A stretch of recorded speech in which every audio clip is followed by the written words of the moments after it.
దేవుడు మన పక్షమునుండగా మనకు విరోధి ఎవడు? ఈ కార్యానికి కారకులైన యవనస్తులకు, ఈ కార్యాన్ని నడిపిస్తున్న దైవజనులకు, నా జత పని వారికి, కూడి వచ్చిన కుటుంబాలకి, విశ్వాసులకు అందరికీ క్రీస్తునామమున శుభములు. దయచేసి వాక్యాన్ని విందాం. ఇంకెవరు అటు ఇటు తిరగకండి. ఈ డయాస్ మీద సౌండ్ పెట్టండి అన్న. ఎక్కడున్నారు? ఈ సౌండ్ పెట్టి ప్రార్థన. పరలోకమందున మా తండ్రి, గతించిన రాత్రి తండ్రి కొన్ని విలువైన సంగతులు తమ్ముడు ద్వారా మీరు మాట్లాడారు. మరికొన్ని సంగతులు మాకు అందించండి. సంఘానికి, కుటుంబాలకు, యవనస్తులకు, తండ్రులకు, పెద్దలకు, కూడి వచ్చిన ప్రతి ఒక్కరికి తండ్రి వారి జీవితాలకి అవసరమైన సంగతులు అందిస్తారని అర్థిస్తున్నాం. ఈ ఘనమైన సభలు తండ్రి కాలయాపనగా ముగిసిపోక మా ఆత్మీయ జీవితాన్ని తండ్రి అభివృద్ధిపరచడానికి, లోపాలుంటే సరి చేసుకోవడానికి, సంఘము సత్యానికి స్తంభముగా తండ్రి ఈ సభల ద్వారా మరింత ఉజ్జీవింపబడడానికి మీ దయా కిరీటము తండ్రి ఈరోజు కూడా ఉంచండి. వీరికి ఎలా చెబితే అర్థమవుద్దో ఈ పురాతనమైన సంగతులు మరొకసారి బోధించడానికి నేను సిద్ధమవుతుండగా నాతో, మా అందరితో మీరు ఉంటారని కోరుతున్నాను. ఎవరైనా నిర్లక్ష్యంగా ఉంటే వారిని కూడా మీరు రేపండి తండ్రి. ఈ కష్టం యొక్క ప్రయాస కనీసం ఒక్కరైనా మారు మనసులోకి నడిపిస్తారని కోరుతూ, ముఖ్యంగా యవనస్తులను బలపరుస్తారని అర్థిస్తూ క్రీస్తునామని ప్రార్థన సమర్పిస్తున్నాం తండ్రి. ఆమె. ఇక ఆలస్యం చేయకుండా కొన్ని విలువైన సంగతులు విందాం. అందరి దగ్గర బైబిల్ ఉందా? ఎవరి దగ్గరైనా బైబిల్ లేకపోతే పక్కవారి బైబిల్ చూడండి. బైబిల్ లేకుండా వాక్యాలు వినకండి. ఇక వెలదవెక్క చదువుకున్న వాక్య పట్టణంలో ఒక గంభీరమైన సత్యాన్ని జ్ఞాని అయిన సొలొమోను గారు లిఖించారు. మరొకసారి వచనాన్ని చూద్దాం. సామెతల గ్రంథం 17వ అధ్యాయం, సామెతల గ్రంథం 17వ అధ్యాయం 6వ వచనం నుండి, కుమారుల కుమారులు వృద్ధులకు కిరీటము, తండ్రులే కుమారులకు అలంకారం. చదివిన వాక్య భాగంలో కుటుంబంలో ఉన్న పిల్లలకి, తల్లిదండ్రులకి అవినాభావ సంబంధం ఉన్నట్టు రచయిత యొక్క ఉద్దేశం. ఆ ఉద్దేశాన్ని మనం నేరుగా కేంద్రీకరించగలిగిన నాడు విషయాన్ని మన జీవితంలో ఏం చేయాలో మనం అర్థం చేసుకోగలం. ఏమంటున్నాడంటే ఆయన, కుమారుల కుమారులు వృద్ధులకు కిరీటము, తండ్రులే కుమారులకు అలంకారం. పిల్లలట పేరెంట్స్కి గౌరవం తెచ్చే పిల్లల్లా ఉండాలట. మరి ఆ పైన టైటిల్ మీరు తెలిసేసారో తెలియకేసారో నాకు తెలియదు, కానీ ఆ టైటిల్ మీద బండి వెళ్తా జాగ్రత్తగా వినండి. యువత రాయబడిన వాక్యం, కుమారుల కుమారులు తల్లిదండ్రులకి కిరీటంగా ఉండాలి. ఉన్నారా? ఉంటున్నారా? ఉన్నట్టుగా ఎవరినైనా మన గ్రామీణ ప్రాంతాల్లో చూపించగలుగుతున్నామా? ఎవడండి వీడు అలా గాలికి తిరుగుతాడు, మా వజ్రం అండి అని చెప్పుకుంటారా? ఎవడండి ఈడోడికి భయం భక్తి లేకుండా ఒక చదువు సంజలి కనేసి ఊరి మీద వదిలేశాడు, ఎవడండి ఈడంటే మా కొడుకే, ఆ గౌరవపరమైన పుత్రుడు మా కొడుకే అని చెప్పుకుంటారా? సిగ్గు, అలంకారంగా. చదివించి కష్టపడి నాన్న కూలో నాలో పని చేస్తూ, అమ్మ ఇంటి దగ్గర కష్టపడి కూలో నాలో పని చేస్తూ వీళ్ళని చదివిస్తుంటే వీడికి భయం లేకుండా వీడు ఎవడండి ఇలా తిరుగుతున్నాడంటే మా కొడుకు అని చెప్పుకోగలరా? వయస్సుకు మించి తాగుతున్నాడు ఎవడండి వీడంటే మా పిల్లలా అని చెప్పుకోగలరా? భయం లేదు, భక్తి లేదు, మగపిల్లలతో మాట్లాడకూడదని సిగ్గు బిడి ఏమీ లేకుండా నడి రోడ్డు మీద ఆడపిల్ల ఉండి మగపిల్లలతో మాట్లాడుతుంది. ఎవరండి అమ్మాయి అన్నప్పుడు మా బంగారు తల్లే అని చెప్పుకుంటారా? అలంకారం అంటే రోడ్డు మీద ఇష్టానుసారంగా తిరిగి ఒక బాధ్యత లేకుండా 25 ఏళ్ళు దాటిన ఒక టాలెంట్ కానీ స్టడీ కానీ ఒక లైఫ్లో ఒక గోల్ లేకుండా బతుకుతున్న పిల్లలను చూసి తల్లిదండ్రులు మా పిల్లలని చెప్పుకుంటారా? సిగ్గుపడతారు. 25 ఏళ్ళు వచ్చిన ఏ సెటిల్మెంట్ అవ్వకపోతే సిగ్గుపడతారు. మగపిల్లగాడి జీవితం 21 ఏళ్ళకి డిగ్రీ పట్ట అందుకోవాలి, 21 ఏళ్ళు దాటేసరికి వాడు జాబ్ గోల్లో ఉండాలి, 25 ఏళ్ళు వచ్చేసరికి జాబులో సెటిల్ అవ్వాలి, 25 ఏళ్ళు దాటేసరికి చక్కటి సంబంధం చూడాలి, ఆ సంబంధంలో నీవు అంటూ కుటుంబాన్ని ఏర్పరచాలి, 30 ఏళ్ళకి లైఫ్ అంటే ఏంటో నిన్ను చూపించాలి. అది మగపిల్లగాడంటే. అలానే ఉండాలి. చదివితే చదువుకు తగ్గ స్థితిగతులు ఏర్పడి ఎక్కడ చదువుతున్నారండి?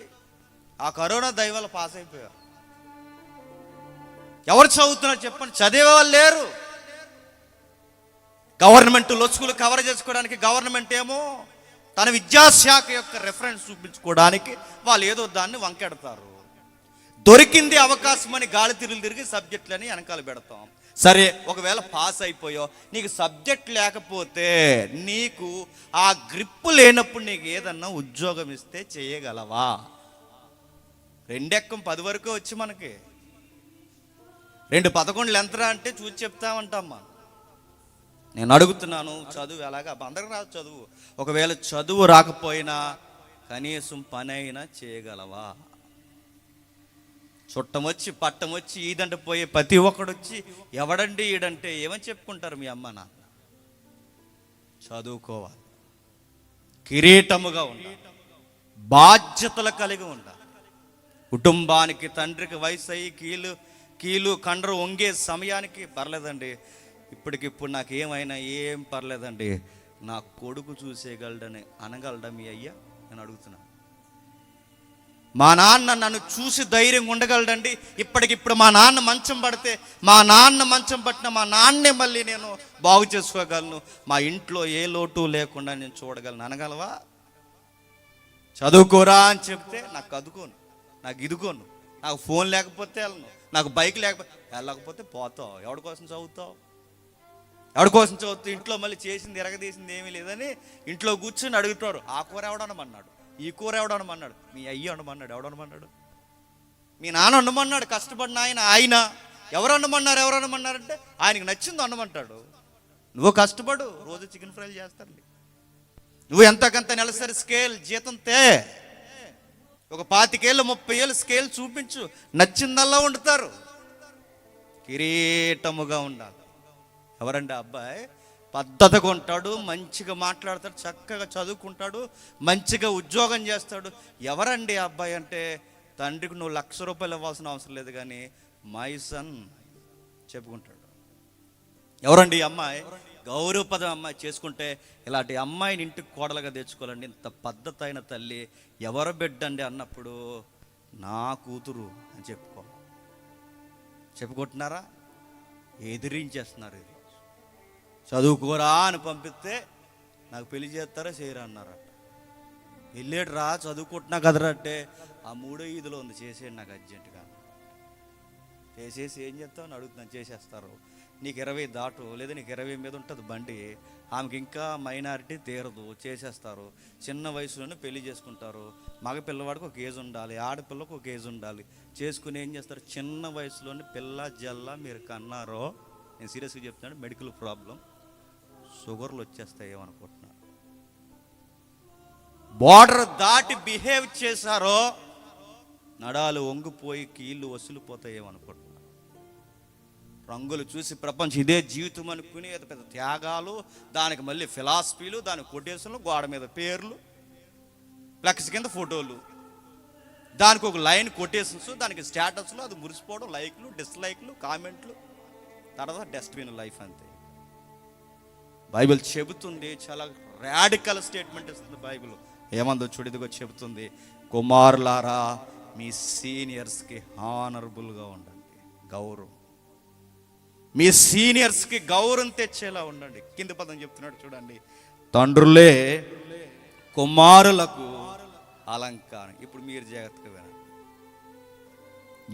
ఎవరికి అలంకారంగా ఉండాలి? పేరెంట్స్ అట పిల్లలకి ఎలా ఉండాలట? అలంకారం. ఉన్నారా? ఎవడండి వీడు ఇలా తాగి ఊగుతాడంటే మా నాన్న అని చెప్పుకోగలడా నీ కొడుకు? ఆడు స్కూల్కి పోతే మీ నాన్నంటగా తాగేసి డ్రైనేజీలో పడిపోయాడంటరా, మీ నాన్నట్టుగా బండి తోలుతూ గుద్దేశాడంటరా, మీ నాన్న ఊగేసి అదిగో రోడ్డు మీద పడిపోయాడంటే ఆ స్కూల్ పిల్లల దగ్గర నీ కొడుకు మా నాన్న అని చెప్పుకోగలడా? రోడ్డెక్కి గొడవాడుతాడంట కదరా, మీ నాన్న లింగిలు పైకి గట్టి పై బట్టి నిప్పేసి ఓ ఎగురుతాడంట కదా, మీ నాన్నంట కదరా పచ్చి బుద్ధులు తిట్టేవాడు మీ నాన్నంటగా అంటే అవును మా జనక అని చెప్పుకుంటాడా? ఏమని చెప్పుకుంటాడు? సిగ్గో అని అడుగుతాను. అలంకారం తెచ్చే తండ్రులు లేరు, అలంకారంగా ఉండే కొడుకులు లేరు. ఎవరండి ఈవిడ రోడ్డెక్కి పచ్చిపూతులు మాట్లాడుతుంది? ఎవరండి ఈవిడంటే మా అమ్మ అని చెప్పుకుంటుందా? కూతురు చెప్పుకోగలదా? చెప్తున్నాను, బైబిల్ అడుగుతుంది. తల్లిదండ్రులు పిల్లలకి అలంకారంగా ఉండాలి, పిల్లలు తల్లిదండ్రులకి కిరీటముగా ఉండాలి. ఒకవేళ ఉండడం రాకపోతే నీకు నాకు రాదని, మనకు వ్యవహరించే తీరు రాదని, మన కుటుంబాలకి నడవడిక రాదని కుటుంబాల నేపథ్యాలు బైబిల్లో రికార్డ్ చేసి ఉంచాడు. అది ఆదికాండం ఏదైనా వరం దగ్గర నుంచి ప్రకటన గ్రంథం పరిశుద్ధ కుటుంబం వరకు కుటుంబాల నేపథ్యాలు బైబిల్లో రాసి ఉంచాడు. ఎందుకంటే ఎలా ఉండాలో నడవాలో అందులో మనకు చూపిస్తాం. దీని కీవర్డ్స్ అలానే ఉంచండి. ఇలాంటి పేరెంట్స్, ఇలాంటి చిల్డ్రన్స్ బైబిల్లో ఉన్నారంటే ఉన్నారు. చూద్దాం ఒకసారి యెషయా గ్రంథం. అందరూ బైబిల్ ఓపెన్ చేయాలి. యెషయా గ్రంథం 7వ అధ్యాయం. యెషయా గ్రంథం 7వ అధ్యాయం మొదటి వచనం చూడండి. యోధారాజైన ఉజ్జియా మనవడును యోతాము కుమారుడైన ఆహాజు దినములలో సిరియా రాజైన రెజీను ఇశ్రాయేలు రాజును రెమల్యా కుమారుడైన పెకాహును యుద్ధము చేయవలనని యెరూషలేము మీదకి వచ్చిరు గాని అది వారి వలన కాకపోయెను. అప్పుడు సిరియానీయులు ఎఫ్రాయిములను తోడు చేసుకోనని దావీదు వంశస్థులకు తెలియబడగా వారి గాలికి అడవి చెట్లు కదిలినట్లు వారి హృదయమును వారి జనుల హృదయమును కదలిపోయెను. చదివిన వాక్యంలో ఏమర్థమైంది? సిగ్గు లేకుండా ఒప్పుకుందాం, ఏం అర్థం లేదని అర్థమైంది. మళ్ళీ చెప్తున్నాను, ఏదో గ్రంథకర్త చెబుతున్నాడు. ఆ గ్రంథకర్త పేరు యెషయా. యెషయా అంటే చిన్నోడు కాదు, ప్రవక్తలుగా పిలువబడిన జాబితాలో సీనియర్ ప్రాఫిట్స్గా నిలబడే ఆ జోన్లో యెషయా ఉంటాడు. మొదటి వరుసలో రాజరకపు శాస్త్రాలు ఎరిగినవాడు, రాజనీతి తెలిసినవాడు, లిటరేచర్లో పిహెచ్డికి బాబు లాంటివాడు యెషయా గారు. అలాంటి ఆయన రాజనీతి శాస్త్రాన్ని సవాల్ చేసే కొన్ని చరిత్ర అంశాలు రికార్డ్ చేస్తూ యెషయా గ్రంథాన్ని రాశాడు. అందులో ఏ అధ్యాయాన్ని మనం కదిపినా దాని వెనకాల ఒక చరిత్ర ఉంటుంది. ఆ చరిత్రతోనే ఆ వాక్యాలు మనం అర్థం చేసుకోవాలి. ఏదో రాస్తున్నాడు, ఏమి రాస్తున్నాడంటే యెషయా అంటున్నాడు, ఏదో రాజుల పాలన జరుగుతుందట. యోధా రాజైన ఉజ్జియా మనవడును యోతాము కుమారుడైన ఆహాజు దినములలో సిరియా రాజైన రెజీనును ఇశ్రాయేలు రాజైన రెమల్యా కుమారుడైన పెకాహును యుద్ధము చేయవలనని. ఈ ఒక్క రెఫరెన్స్లో ఎంతమంది రాజులు కనబడుతున్నారు చెప్పాలి? 3. ఎంతమంది అంటే ప్రజెంట్ పరిపాలనలో 3 ప్రధానమైన రాజులు సీన్లో ఉన్నట్టు చెప్తున్నాడు. ఎవరంటే ఆహాజు, రెజీను, నెక్స్ట్ పెకాహు. ఇప్పుడు బాగా వినండి, వీళ్ళు కూర్చి ఏం చెప్తున్నాడు? ఒక పొలిటికల్ ఇష్యూ జరుగుతుంది, ఒక రాజనీతి కార్యాలు జరుగుతున్నాయి, పాలిటిక్స్ కొత్త రంగులు పూసుకుంటుంది. అది 2024 ఎలక్షన్ లాంటి ఎలక్షన్ కాదు, అది కేవలం స్టేట్ ఎలక్షన్ మాత్రమే. మహా అయితే ఆయన అవుతాడు, లేకపోతే ఈయన అవుతాడు ముఖ్యమంత్రి, అంతకుమించి ఎరగదీసింది మనకు ఎవడో లేదు. అది మాత్రం వాస్తవం. నాకు తెలిసి ఇవి జిల్లా ఎలక్షన్లు, స్టేట్ ఎలక్షన్లు కాదు. ఇది ఎలాంటి తెలుసా, ప్రపంచ రాజకీయాన్ని శాసించే మిడిల్ ఆసియా పాలిటిక్స్ అక్కడ జరుగుతుంది, పెద్ద రాజకీయం. ఆ రాజకీయం ఏం జరుగుతుందంటే ఇజ్రాయేల్ దేశం 2 భాగాలుగా విడిపోయింది. ఇది చరిత్ర, బేస్ రెఫరెన్స్గా గుర్తుపెట్టుకోండి. 2 రాజ్యాలుగా విడిపోయింది. ఇశ్రాయేల్ మొట్టమొదటి రాజు ఎవరు? సౌలు. ఇశ్రాయేల్ సౌలు రాజు సరిగ్గా లేనప్పుడు రెండవ రాజు, దేవుడు ఇష్టపడిన రాజు ఎవరు? దావీదు చనిపోయిన తర్వాత మళ్ళీ పెద్ద రాజు ఎవరు? సొలొమోను తర్వాత ఈయనే రాజు అని ఒక్క పేరు మనకు గుర్తుంటుందా? ఉండదు. మొక్క సెక్కలు అయిపోయింది. అంటే సౌలు 40, దావీదు 40 సంవత్సరాలు. అంటే సౌలు 40 సంవత్సరాలు, దావీదు 40 సంవత్సరాలు, సొలొమోను 40 సంవత్సరాలు. 40 120. ఈ 120 అంటే శతాబ్ద కాలము తర్వాత దేశము ముక్కలయ్యింది. ఎందుకంటే సొలొమోనుకి బహుభార్యలు ఉన్నారు గనక కుదురులేని కొడుకులు కూతుర్లు పుట్టారు. ఎప్పుడైతే పుట్టారో సొలొమోను చివరి చర్మాంకములో ఆయన జీవిత ముగింపులో సరైన మోడల్ ఆయన చూపించలేకపోయాడు గనక కొడుకులకి అంత భక్తి అవ్వలేదు. ఎప్పుడైతే భక్తి వారికి రాలేదో, ఆ భక్తి రాని టైంలో వాళ్ళ జీవితం ఏమైందంటే రాజ్యాల మీద, సింహాసనాల మీద పిచ్చి ఎక్కువైపోయింది. ఎవరికి? సొలొమోను కొడుకులకి. అప్పుడు ఏం చేశారంటే కొట్టుకు చచ్చిపోయారు. ఆ కొట్టుకు చనిపోతున్న టైంలో ఒక భూభాగాన్ని ఒకరు తీసేసుకున్నారు, మరో భూభాగాన్ని మరొక తీసేసుకున్నారు. అంటే దేశాన్ని 2 భాగాలు చేశారు. ఆ 2 భాగాలు ఏంటంటే, ఉదాహరణకి మనకు అర్థం కావడానికి, మనం నార్త్ ఏరియా, సౌత్ ఏరియా అంటాం చూసారా? మనది ఏ ఏరియా? చంద్రబాబు గుర్తెట్టుకోండి, చెప్పండి. ఏంటి మనది ఏ ఏరియా? సౌత్. చెన్నై, చంద్రబాబు ఎన్ని ఉన్నాయిగా, ఎన్ని సౌత్ షాపింగ్ మాల్ అంటారు చూసారా? సౌత్ అన్నమాట. మన దక్షిణ భాగం. మన ఉత్తర భాగం అంత ఉందగా, పైకి ఉత్తరప్రదేశ్ ఇవన్నీ ఉన్నాయిగా, ఈ పై భాగాలు అన్నమాట. మన దేశం ఎలా అయితే మేజర్గా 2 భాగాలుగా విడదీస్తామో, ఇజ్రాయెల్ దేశం కూడా 2 భాగాలుగా విడిపోయింది. బాగా వినాలి, చరిత్ర బాగా వినాలి. ఈ 2 భాగాలుగా విడిపోయినప్పుడు ఉత్తర భూభాగం అంటే పై భూభాగం, మనకి హిమాలయాలు ఎలా ఉంటాయో ఇజ్రాయెల్ దేశానికి హిమాలయాలు లాంటి పర్వతాలు ఏ పర్వతాలు అంటే లెబనోను పర్వతాలు. తెలుసుగా లెబనోను పర్వతాలు? ఆ లెబనోను పర్వతాలు పైన ఉంటే అక్కడ వరకు ఉత్తర భూభాగం అంటారు. ఈ కింద భూభాగాన్ని ఏమంటారంటే యెరూషలేమును కలుపుకొని దక్షిణ భూభాగం. ఇది దీని బార్డర్ ఎక్కడ ఉంటుందంటే మృత సముద్రం ఉందగా, మృత సముద్రం చదువుతాంగా, ఆ మృత సముద్రం వరకు ఉన్నదే దక్షిణ భూభాగం. అంటే ఇప్పుడు ఉత్తర భూభాగానికేమో ఎఫ్రైం లేదా సిరియా రాజధానిగా వ్యవహరిస్తుంది, దక్షిణ భూభాగానికేమో రాజధాని యెరూషలేము వ్యవహరిస్తుంది. ఇప్పుడు దీన్ని క్యాపిటల్గా చేసుకుని పరిపాలిస్తుంది. దేన్ని?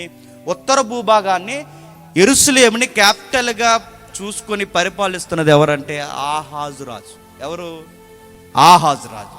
దక్షిణ భూభాగాన్ని పరిపాలిస్తున్నది ఎవరంటే ఆహాజు రాజు. ఈ దక్షిణ భూభాగంలో ఎవరు ఉంటారంటే యూదులు ఉంటారు. యూదులు అంటే ఎవరు? 12 గోత్రాలుగా, 12 గోత్రాలు గొడవ అయిన తర్వాత 2 ముక్కలైనవి. ఆ 2 ముక్కలైతే యోధా, బెన్యామీని కలిసి ఈ దక్షిణ భూభాగంలోకి వచ్చేసిన ఈ భూభాగాన్ని యోధ భూభాగం అంటారు. అంటే ఈ 2 గోత్రాలను ఏమంటారు? యూదులు అంటారు. మరి మిగిలిన 10 గోత్రాల వారిని ఏమంటారు? ఇశ్రాయేలీలు. అంటే ఇప్పుడు యూదులకు రాజు ఎవరు? ఆహాజు. ఇశ్రాయేలుకి రాజు ఎవడు? పెకాహు. ఎవడు? పెకాహు. అంటే ఇశ్రాయేలు రాజు పెకాహు, యూదుల రాజు ఆహాజు. మధ్యలో ఇంకొకడు ఉన్నాడు, రెజీను. ఆడెవరు? సిరియా రాజు. సిరియా రాజు వీళ్ళిద్దరి మధ్యకి ఎందుకు దూరాడు? దీనికి ఒక చరిత్ర ఉంది. మీరు ఇంటికి వెళ్ళిన తర్వాత వీలైతే 2వ దినవృత్తాంతాల గ్రంథం మీరు ఇంటికి వెళ్ళిన తర్వాత చదవండి. ఆ 2వ దినవృత్తాంతాలు 28వ అధ్యాయం 16 నుండి 21 ఇంటికి వెళ్ళిన తర్వాత చదవండి. అక్కడ ఉంటుంది చరిత్ర. రెజీన్ అనేవాడు సిరియా రాజు. ఈ సిరియా రాజు ఈ మధ్యలోకి ఎందుకు దూరాడంటే వీళ్ళందరికన్నా పైన ఒకడు ఎగేసుకుని వచ్చేస్తున్నాడు. ఆడెవడంటే అసూరు రాజు. నా మాట అర్థమవుతుందా? అసూరియన్స్ తెలుసా? అసూరియన్స్ అంటే మెడోఫెర్సియన్స్, అసూరియన్స్ ఇలా ఉన్నారు చూస్తారా, బాబిలోనియన్స్, వీళ్ళందరికీ తలమానిక అసూరియన్స్. ఈ అసూరు రాజు ఒకడు ఉన్నాడు. వాడు చాలా భయంకరమైన రాజు. వాడెంత భయంకరమైన రాజు అంటే వాళ్ళ యుద్ధాలు చేసి బతకడమే వాళ్ళకి తెలుసు. వాళ్ళకి పంట పొలాలంతా పండవు. గనక వాళ్ళకి అంతగా అభివృద్ధి లేదు గనక వీళ్ళు ఏదో ఒక దేశాన్ని కొట్టి బతుకుతారు. బాగా వినండి, చరిత్ర బాగా వినాలి. మన విషయం మర్చిపోకండి. మన ట్యాగ్లైన్ తండ్రులు కుమారులకు అలంకారము, కుమారులు తండ్రులకు కిరీటం. ఆ రెఫరెన్స్ కొరకు రాజకీయంలో జరుగుతున్న ఒక విషయాన్ని మనం గమనిస్తున్నాం. ఏం జరిగిందంటే ఈ అసూర్ రాజు అన్నవాడు వచ్చాడు. ఈడెక్కడుంటాడు? ఈడెక్కడో యూఫ్రటీస్, టైగ్రిస్ నదులు ఉన్నాయిగా, అవి ఎక్కడ ఉన్నాయని అడగండి, బైబిల్లో ఉంటాయి. అవి ఎక్కడుంటాయంటే మీకు ఏదేను తోట చదువుతున్నప్పుడు ఏదేను తోటలోంచి 4 నదులు బయలుదేరి అని చదువుకుంటాంగా. ఆ 4 నదులు బయలుదేరితే అందులో ప్రధానమైన 2 నదులు ఉంటాయి. అందులో బైబిల్లో హిద్దెకేలు, ఫరాతు అంటారు. దాన్ని ఇప్పుడు లేటెస్ట్ నేమ్లో యూఫ్రటీస్, టైగ్రిస్ అంటారు. ఈ 2 మాకెందుకంటే ఆడక్కడ ఉండేవాడు అస్సూరు. ఇంకా మీకు తెలియాలంటే ఎవరైనా బాగా చదువుకుని కాంపిటేటివ్ ఫీల్డ్లో ఉంటే ప్రపంచంలో మొట్టమొదటి నాగరికత ఎక్కడ జరిగింది అంటే కళ్ళు మూసుకుని బిట్టు రాసేయండి, యూఫ్రటీస్, టైగ్రిస్ నది మధ్య. దాని పేరు మెస్పొటోమియా సివిలైజేషన్ అంటారు. ఇదంతా బైబిల్లో ఉంది, బైబిల్ చరిత్రే. అయితే ఈ బైబిల్ వాక్యాలు మనం చదువుతున్నప్పుడు ఈ 2 నదుల మధ్య అక్కడ ఉండేవాడు. వాడు వచ్చేసాడు. ఎవడంటే ఈ అస్సూరు రాజు వచ్చి ఈ దేశాన్ని ఆక్యుపై చేయాలనుకున్నాడు. ఫస్ట్ ఏ దేశాన్ని కొడతాడంటే ఇజ్రాయేల్ దేశంలో పర్వతాలు ఉన్నాయి పైన. ఏం పర్వతాలు? లెబనోన్ పర్వతాలు. అక్కడ పంటలు బాగా పండుతాయి. భూభాగం చక్కగా సమృద్ధిగా ఉంటుంది. అందుకే ఈ రాజుల కాలంలో ఈవిడ పేరు యెజబెల్ గారు. వాళ్ళ ఆయన ఎవడు? ఈడే. ఆ యెజబెల్ గారు వీళ్ళు కలిసి ఒక పేదోడు భూభాగాన్ని లాగేసుకుంటారుగా. అయ్యా నేను ఇవ్వలేనయ్యా అంటాడుగా. ఎందుకంటే ఆ ల్యాండ్ బాగా పండుద్ది, అందుకు ఎవరు. ఆ ల్యాండ్ మంచి ఆదాయానికి ముడిపడి ఉంది, అది లాగేసుకుందామని చూస్తారు. అలాంటి ల్యాండ్ ఎప్పుడైతుందో ఈ ల్యాండ్ దగ్గర ఆక్యుపై చేద్దామని అస్సూరియన్స్ వస్తారు పైనుంచి. ఎప్పుడైతే అస్సూరియన్స్ వచ్చారో ఇజ్రాయేల్ దేశంలోకి వస్తుండగా మొట్టమొదటి ఏ దేశం వీడికి దొరికేస్తుందంటే సిరియా దేశం దొరికేస్తుంది.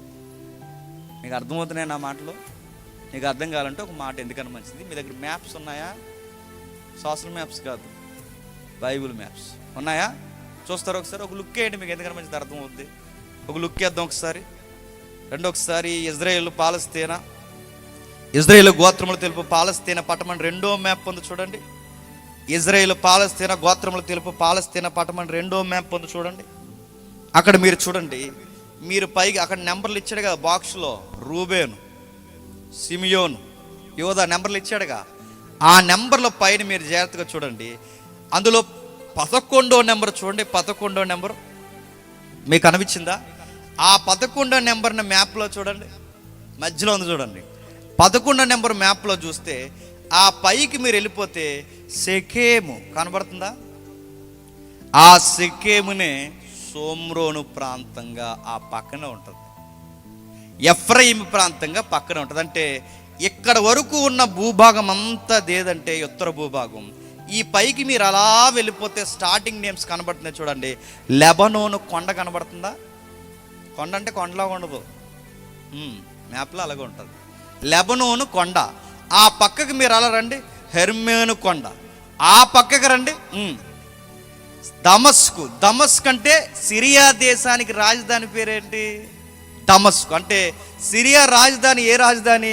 దమస్కు. అంటే ఇప్పుడు అస్సూరియన్స్ ఎక్కడి నుంచి వస్తారంటే ఇప్పుడు అబ్రహాం గారి మ్యాప్కి రండి, ఫస్ట్ మ్యాప్ ఉందిగా, ఆ మ్యాప్కి రండి. ఆ మ్యాప్కి మీరు వస్తే ఒకసారి మీరు అలాగ వెళ్ళిపోండి. ఆ మ్యాప్లో స్టార్టింగ్ నేమ్కి వెళితే మీరు చూడండి, అస్కనజ్ కనబడుతుందా? అస్కనజ్ మ్యాపే లేదా? ఉందా? ఆ కిందికి అలా రండి. ఆ కిందికి అలా వస్తే నినేవే కనబడుతుందా? కనబడుతుందా లేదా? ఏదో ఒకటి కనబడుతుందని చెప్పండి. కనబడ్డది నినేవే. ఆ నినేవే కిందకు రండి. అస్సూరు ఇక్కడ ఉంది మహాసామ్రాజ్యం. ఇప్పుడు ఈ అస్సూరు ఇలా దండయాత్ర చేసుకుంటూ ఆరాము మీదగా వచ్చేస్తే ఇజ్రాయేల్ దేశంలోకి రావాలంటే మొట్టమొదట ఏ దేశం దొరికేస్తుంది? దమస్కు. పైన ఫస్ట్ నేమ్ ఏముంది? దమస్కు. ఆరాము కింద ఏముంది? దమస్కు. ఆరాము కింద ఏముంది? దమస్కు. దమస్కు కింద ఏముంది? హెర్మేను కొండ. దాని కింద కిన్నెసెరతు, అదే గలిలయ సముద్రం. ఆ కిందకు వస్తే రామత్గిలాదు, ఆ కిందకు వస్తే యెరూషలేం. అంటే ఇప్పుడు యెరూషలేంలోకి ఇజ్రాయెల్ దేశంలోకి రావాలి అంటే మొట్టమొదట ఏ ప్రాంతం దొరికేస్తుంది? దమస్క్ అంటే సిరియా. ఇప్పుడు సిరియా ఓడికి భయం వేసేసింది. భయం వేసి ఏమన్నాడంటే, ఈ అస్సూరియన్స్ అనేవారు పచ్చి రక్తం తాగే రాజులు, పచ్చి రక్తం తాగే సైనికులు, పచ్చి రక్తము తాగే క్రూరులు. వాళ్ళకి రాజ్యం దక్కడానికి ఏదైనా చేస్తారు, ఏదైనా చేస్తారు. వాళ్ళు ఏం చేస్తారంటే, ఇదిగో ఒక మనిషిని భయపెట్టడానికి వాళ్ళు చేసే పనులు ఎలా ఉంటాయంటే, మనిషి బతుకుండగానే గర్భిణీ స్త్రీ గర్భంలో కత్తి పెట్టి సీరేసి బిడ్డను బయటికి లాగేస్తారు. అంత పచ్చిగా చేస్తారు. ఇంకా ఏం చేస్తారంటే, ఎవరినైనా చంపాలనుకున్న మనిషి బతుకుండగానే వాడి చర్మాన్ని ఒలిసేసి, ఇంకా బతిక ఉంటాడు, బతుకుండగానే ఒలిసేసి ఆ చర్మాన్ని పక్కన పాడి, ఎప్పుడైతే చర్మం పాడేసి కండరం బయటకు కనబడుతుంది కండి, ఈ రక్తం ఈ గుండె పంపింగ్కి రక్తం ఇలా చిమ్మేసరికి బాడీ ఎంత రెడ్డిస్క్ అయిపోద్ది. ఆ బాడీని అలా తీసుకెళ్ళి ఎండలో అలా పక్షులు చూస్తానికి అలా పడేస్తారు. అంటే గెద్దలో రాబందులు వచ్చి తినాలి. ఆయన బతుకుండగా అలా తింటున్నప్పుడు మిగిలిన వాళ్ళందరూ చూడాలి. అప్పుడు వార్నింగ్ ఇస్తారు, ఎవడైనా మా మాట వినకపోతే మీ భార్యలు ఇలా అయిపోతారు, ఎవడైనా మా మాట వినకపోతే నీ పురుషులు ఇలా అయిపోతారు, మేము వస్తున్నాం, రెడీ అయిపోండి అని వార్నింగ్ ఇస్తారు. ఈ భయం ఆ దేశాలన్నిటికీ తెలిసింది, క్రూరులు అనేవి. అలాంటి క్రూరులు గనక ఇప్పుడు భయం వేసి సిరియా వాడు ఏం చేస్తాడంటే, అయ్యా ఇజ్రాయెల్ దేశమా, పెకాహో, నీతో కొన్ని డీలింగ్స్, పొత్తు రాజకీయం కావాలి, పొత్తు పెట్టుకుందాం. ఏం పొత్తు అంటే, నువ్వు నేను ఎంత యుద్ధం చేసుకున్నా మనం ఎంతవరకు ఉండాలో అంతవరకు ఉంటా. మనకు ఒక నీతి ఉంది. మన ఇద్దరి మీదకి ఎగేసుకుని వస్తున్నాడికి నీతి లేదు. ఆడి పిల్లని కానీ గర్భిణి అని కానీ వాడేమి చూడ్డు. వాడు చంపడం మొదలెడితే ఇంకెనక ముందు ఆలోచించడు. పచ్చి నత్తురు ఆడు రోడ్డు మీద ఒలికించేస్తాడు, ఘోరంగా వాడు చంపేస్తాడు. అందుకే నేను ఏమంటున్నానంటే, ముందు మనిద్దరం తర్వాత కొట్టుకుందో ఏదో చేసుకుందాం మన రాజకీయాలు, ముందు మనిద్దరం కలిసి వాడిని ఎదిరిద్దాం. ఏమంటావు అన్నారు. ఇజ్రాయేల్ రాజు పెకాహు అన్నాడు, సరే అయితే నీ ఒప్పందానికి నీ పొత్తుకి నేను ఒప్పుకుంటున్నాను అన్నాడు. మరి డౌట్ వచ్చింది, మనిద్దరమే సరిపోతాము, అక్కడ చాలా భయంకరమైనడు, మనిద్దరమే సరిపోం కనుక మన పక్కన కింద దక్షిణ భూభాగం ఉంది, ఎవరు? యూదులు. ఆ యూదులు సపోర్ట్ కూడా మనం తీసుకుంటే వాడిని ఈజీగా మనం కొట్టేయచ్చు. ఏమంటారు? ఓకే, అదే ఐడియా బాగుంది. ఆ రాజుని ఏదోలా ఒప్పిద్దామని చెప్పి యోధారాజుతో మాట్లాడారు. ఎప్పుడైతే యోధారాజుతో మాట్లాడారో యోధారాజు ఆహాజు ఏమన్నాడంటే, నేను రానురా అబ్బాయిలు అన్నాడు. ఇదేంటి, నువ్వు రాకపోతే నీతోనే ఆగిపోదు, మాకు బలం సరిపోదు, ఎంత కాదన్నా మనం ఎంత విడిపోయినా ఈ 10 గోత్రాలు మీకు అన్నీలు కాకుండా పోరు, మీరు మాకు తమ్ముళ్ళు కాకుండా పోరు, మీకు మాకు బంధం లేకుండా పోదు. బయటోడికి మనం దొరికేసే కన్నా మనం కలిసి వాడితో పోరాడితే తర్వాత చూసుకుందాం, ముందు శత్రుని ఎదిరిద్దాం. ఏమంటావంటే, వీడు రానన్నాడు. ఎవరు? ఆహాజు రాజు. ఇలాంటి టైంలో వీడు వలన యోధా ప్రజలందరూ మనకు సపోర్ట్ ఇవ్వట్లేదు కనుక ఇలాంటి టైంలో అసలు యోధారాజు ఆహాజునే లేపేస్తే ఓ పని అయిపోద్ది కదా అని ఆలోచన చేసుకోవడానికి కోర్ కమిటీ మీటింగ్లు పెట్టుకుంటున్నారనమాట. ఇలాంటి టైంలో ప్రవక్త వచ్చి ఈ రాజకీయాన్ని అంతా ఒక అధ్యాయం రాశాడు.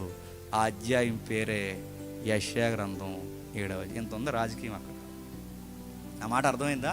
అంటే ఇప్పుడు రాజకీయాలు కొత్త రంగులు పూసుకున్నాయి. ఇప్పుడు యోధా సమాజాన్ని అలానే ఉంచి ఏదోలా పావుల్లో ఉపయోగించేద్దాం, ఏదో ఒక శాతగాని రాజుని అక్కడ పెడదాం, ఈడు తెలివైనోడు, ఈడు మనతో చేతులు కలుపుతలేదు కనుక ముందు ఈయన లేపేసి ఆ దేశాన్ని కూడా మనం ఆక్యుపై చేసుకుంటే ఎవడో ఒకడు చేతగానని అక్కడ పెట్టి మనం ఆడిందంతా ఆట ఆడించవచ్చు. ముందు మన ఇద్దరం పొత్తు కలిసి ముందు ఆయన లేపేద్దాం. ఏమంటారని వీళ్ళిద్దరూ కొమ్మక్కైపోయారు. ఇలా కొమ్మక్కైపోయారన్న సంగతి యూదులకి యోధా రాజుకి వినబడినప్పుడు వాళ్ళకి టెన్షన్ పెరిగిపోయి బీపీ లెవెల్స్ పెరిగిపోయాయి. అది సిచ్యువేషన్. అది రాస్తున్నాడు. ఏమని రాస్తున్నాడు? ఇప్పుడు చదవండి 7వ అధ్యాయం. 7వ అధ్యాయం మొదలు వచ్చిండండి. ఇప్పుడు అర్థం వచ్చి 7వ అధ్యాయం మొదలు వచ్చిండండి. 7వ అధ్యాయం మొదలు ఆ సౌండ్ పెడితే క్లియర్గా పెట్టండి, లేదా తీసిపడండి. 7వ అధ్యాయం మొదలు వచ్చింది. 7వ అధ్యాయం మొదలు మీరు డయాస్ మీకు వచ్చి వింటే అర్థం అవుతుంది అది ఎలా వస్తుందో. మాకు వెనకాల ఏదో బాంబులు ఎట్టినట్టు వస్తుంది అది. 7వ అధ్యాయం మొదలు వచ్చింది. యోధారాజు అయిన ఉజ్జియా మనవడును యోతాము కుమారుడైన ఆహాజు దినములలో సిరియా రాజు అయిన రెజీను ఇశ్రాయేలు రాజును రెమల్య కుమారుడైన పెకహును యుద్ధము చేయవలనని యెరూషలేము మీదకి వచ్చారు. ఇప్పుడు ఎవరెవరు వస్తున్నారు యెరూషలేము మీదకి యుద్ధం చేయడానికి? ఇశ్రాయేలు రాజు, సిరియా రాజు. ఇశ్రాయేలు రాజు, సిరియా రాజు కలిసి ఎవరి మీదకి యుద్ధానికి వస్తున్నారు? యోధా మీదకి. యోధా మీదకి ఎప్పుడైతే యుద్ధానికి వస్తున్నారో, ఈ యోధా మీదకి ఎప్పుడైతే యుద్ధానికి వచ్చారో అది చూసిన వీరు అప్పుడు సిరియానీలు ఎఫ్రాయిమీలు, అంటే ఎఫ్రాయిం అంటే ఇశ్రాయేలీలు, ఎఫ్రాయిములను తోడు చేసుకుంటారని దావీదు వంశస్థులకు తెలియబడగా గాలికి అడవి చెట్లు కదిలినట్లు వారి హృదయము, వారి జనుల హృదయము కదిలిపోయాను. అంటే ఇప్పుడు ఏమైంది? టెన్షన్ వచ్చేస్తుంది వాళ్ళకి. గుబురుగుండే చెట్టుకి ఒకేసారి బలమైన గాలి వేస్తుంది అనుకోండి. ఆ చెట్టుని ఎప్పుడైనా మీరు గమనించండి, ఆ గాలికి అలా వంగి ఒకేసారి అలా లేచి దాని ఆకులు అలా రెపరెపలాడితే ఆ వాతావరణం ఎలా ఉంటుందో ఇప్పుడు యుద్ధ వాతావరణం విన్నప్పుడు కూడా యూదులంతా టెన్షన్ అయిపోతున్నారట. పొయిటిక్గా మాట్లాడుతున్నారు, కావ్య వ్యక్తీకరణ ఇస్తున్నాడు. ఏమనంటే ఇదిగో గాలికి అడవి చెట్లు, అడవిలో ఒక బలమైన గాలి వేస్తే చెట్లన్నీ రెపరెపలాడుతూ ఎలా అయితే ఒక పక్క వంగిపోతాయో ఇప్పుడు యుద్ధ వాతావరణం అనగానే మా హృదయాలు కదిలిపోతున్నాయి. ఓ పక్క ఆడేమో పైనుంచి వచ్చేస్తానంటున్నాడు. ఆ అసూర్రాజుడు అసలే వాడు క్రూరుడు, వాడొస్తానన్న సమయానికి పక్కనున్న వీళ్ళిద్దరూ తిరగబడిపోతున్నారు. ఇప్పుడు వీళ్ళిద్దరూ తిరగబడి వాడు వచ్చేస్తే మేమేమైపోవాలని వారి హృదయాలు, వారి జనుల హృదయాలు అడవి చెట్లు కదిలినప్పుడు దేవుడు ప్రవక్తను పంపించాడట. ఆ ప్రవక్త పేరు యెషయా. యెషయా వెళ్ళి రాజుకి ఇప్పుడు ధైర్యం చెప్పాలి. ఎందుకు? రాజు కనుక సరి అయిన ధైర్యాన్ని చూపించకపోతే అతడితోనే పోదు, అందరూ సగం బెంగెట్టుకుని చచ్చిపోతారు. నాయకుడే బెంగ పెడితే ప్రజలు ఏమైపోతారు చెప్పండి? ఏమైపోతారండి? ఇంట్లో నాన్నే టెన్షన్ అయిపోతే భార్య ఉండగలదా? భార్యకు టెన్షన్ అయిపోతే పిల్లలు ఉండగలరా? వీళ్ళిద్దరూ పెద్ద దిక్కుగా కష్టం వచ్చినా కన్నీళ్ళు వచ్చినా వాళ్ళ ధైర్యం చూపించకపోతే వెనకాలలో ఉండగలరు. అందుకే ఎంతమంది ఏడిసినా కష్టాలు వచ్చినప్పుడు ఒరే మగాడివి నువ్వు ఏడకరా, నువ్వు ఏడిసావంటే అందరూ లొంగిపోతారా అంటారు. ఎందుకు ఏడకూడదు? రాజీవ్ గాంధీ గారు చనిపోయినప్పుడు రాహుల్ గాంధీ, ప్రియాంక గాంధీ ఇద్దరు వచ్చారు. ఎక్కడో దూరంగా ఉన్నారు, చనిపోయి బాంబు పెట్టి పేల్చేశారుగా. ఆ చనిపోయినప్పుడు వచ్చారు. ఈ ఎవరైతే ఉందో ఈ ప్రియాంక గాంధీ వచ్చి అందరూ ఏడుస్తున్నారు. అందరూ ఏడుస్తున్నప్పుడు ఇప్పుడున్న ఎవరైతే రాహుల్ గాంధీ ఉన్నాడో ఈ రాహుల్ గాంధీ వచ్చి నాన్న శవాన్ని ముక్కలుగా చూసి ఏడుస్తున్నప్పుడు ప్రియాంక గాంధీ ఎలా అంది? నో మై డియర్ బ్రదర్, ఏడవద్దు. ఎందుకంటే నాయకులు ఏడవకూడదు. నువ్వు ఏడుసావో రాజ్యం కుప్పకూలిపోతా. ఏడవద్దు, ధైర్యంగా ఉండు. ఎంత భయం ఉన్నా లోపల కప్పాయి, ఎంత ఇబ్బంది ఉన్నా లోపల దాసాయి, ఎంత ఏడుపు వచ్చినా పెదాల కింద బిగించే. ఏడవద్దు. నాయకుడికి ఆ క్వాలిటీస్ ఉండాలి, నాయకుడికి ఆ లక్షణాలు ఉండాలి. సిచ్యువేషన్ వచ్చినప్పుడు ఎంత భయం ఉన్న లోపల దాయాలి, ధైర్యంగా నిలబడాలి. అదే చెప్తున్నాడు దేవుడు. టెన్షన్ అవ్వకు. బయట వాళ్ళు భయపడతారేమో, బయట వాళ్ళు ఇబ్బంది పడతారేమో, నేను మీ దేవుడిని. ప్రవక్తను పంపించాడు, చెప్తున్నాడు.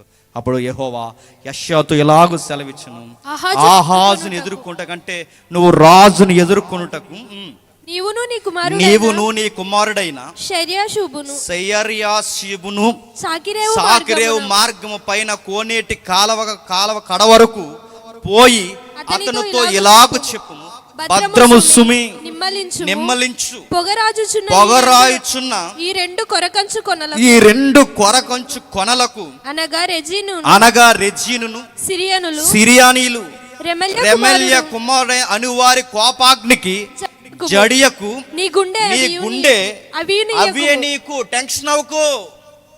టెన్షన్ అయ్యావో, టెన్షన్ లో తప్పుడు నిర్ణయాలు తీసేసుకుంటావు. ఎప్పుడైనా మీరు గుర్తుపెట్టుకోండి, ఆవేశంతో తీసుకున్న నిర్ణయాలు కొంపలు ముంచేస్తాయి. దేవుడు అదే చెప్తున్నాడు, టెన్షన్ అవ్వకు. నువ్వు టెన్షన్లో ఏ డిసిషన్ అయినా నువ్వు తీసుకున్నావో అది నీతోనే పోదు. వాళ్ళ కొరకంచులు చిన్న నిప్పు కనుకులు, వాళ్ళు లెగిస్తే మీరు అల్లిపోవడం ఏంటి, వారు లెగిస్తే మీరు భయపడడం ఏంటి. ఇశ్రాయేలు ఎంత, సిరియా ఎంత, వీళ్ళని ఎగేసుకుని వస్తున్న వాడిని చూసి వీళ్ళ పొత్తు రాజకీయాలు ఎంత, వీళ్ళ పొత్తు రాజకీయాలు చూసుకుని నీ మీదకి వచ్చేస్తే ఈ పొత్తు రాజకీయాలు చూసి నువ్వు భయపడుతున్నావు. భయపడకు. నీకు విషయం చెప్తున్నాను, నీ వెనకాల భద్రము సుమి, నెమ్మలించు, నేనున్నా. నెమ్మలించంటే టెన్షన్ అయిపోయేదో ఒకటి చేసేయాలనుకో, నెమ్మలించు, ధైర్యంగా ఉండు.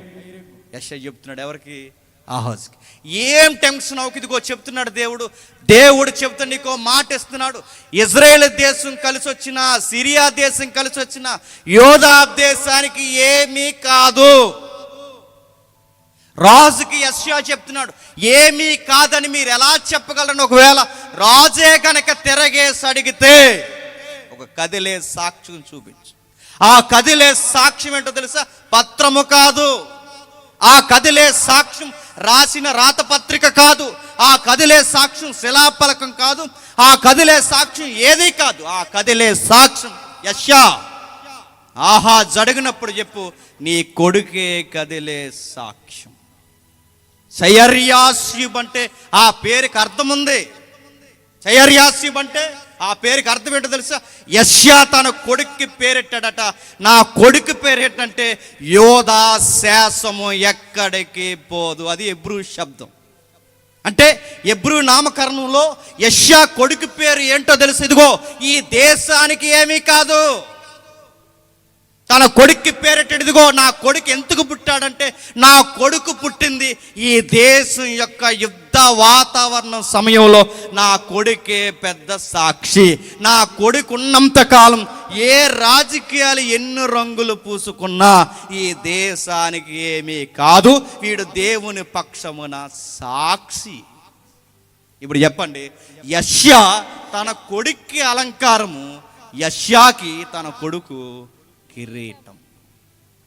రాజకీయ రంగులంతా భీకర సంగ్రామంగా మారుతున్నప్పుడు యెషయా యొక్క పెద్ద కొడుకు అలా నిలబడ్డాడట.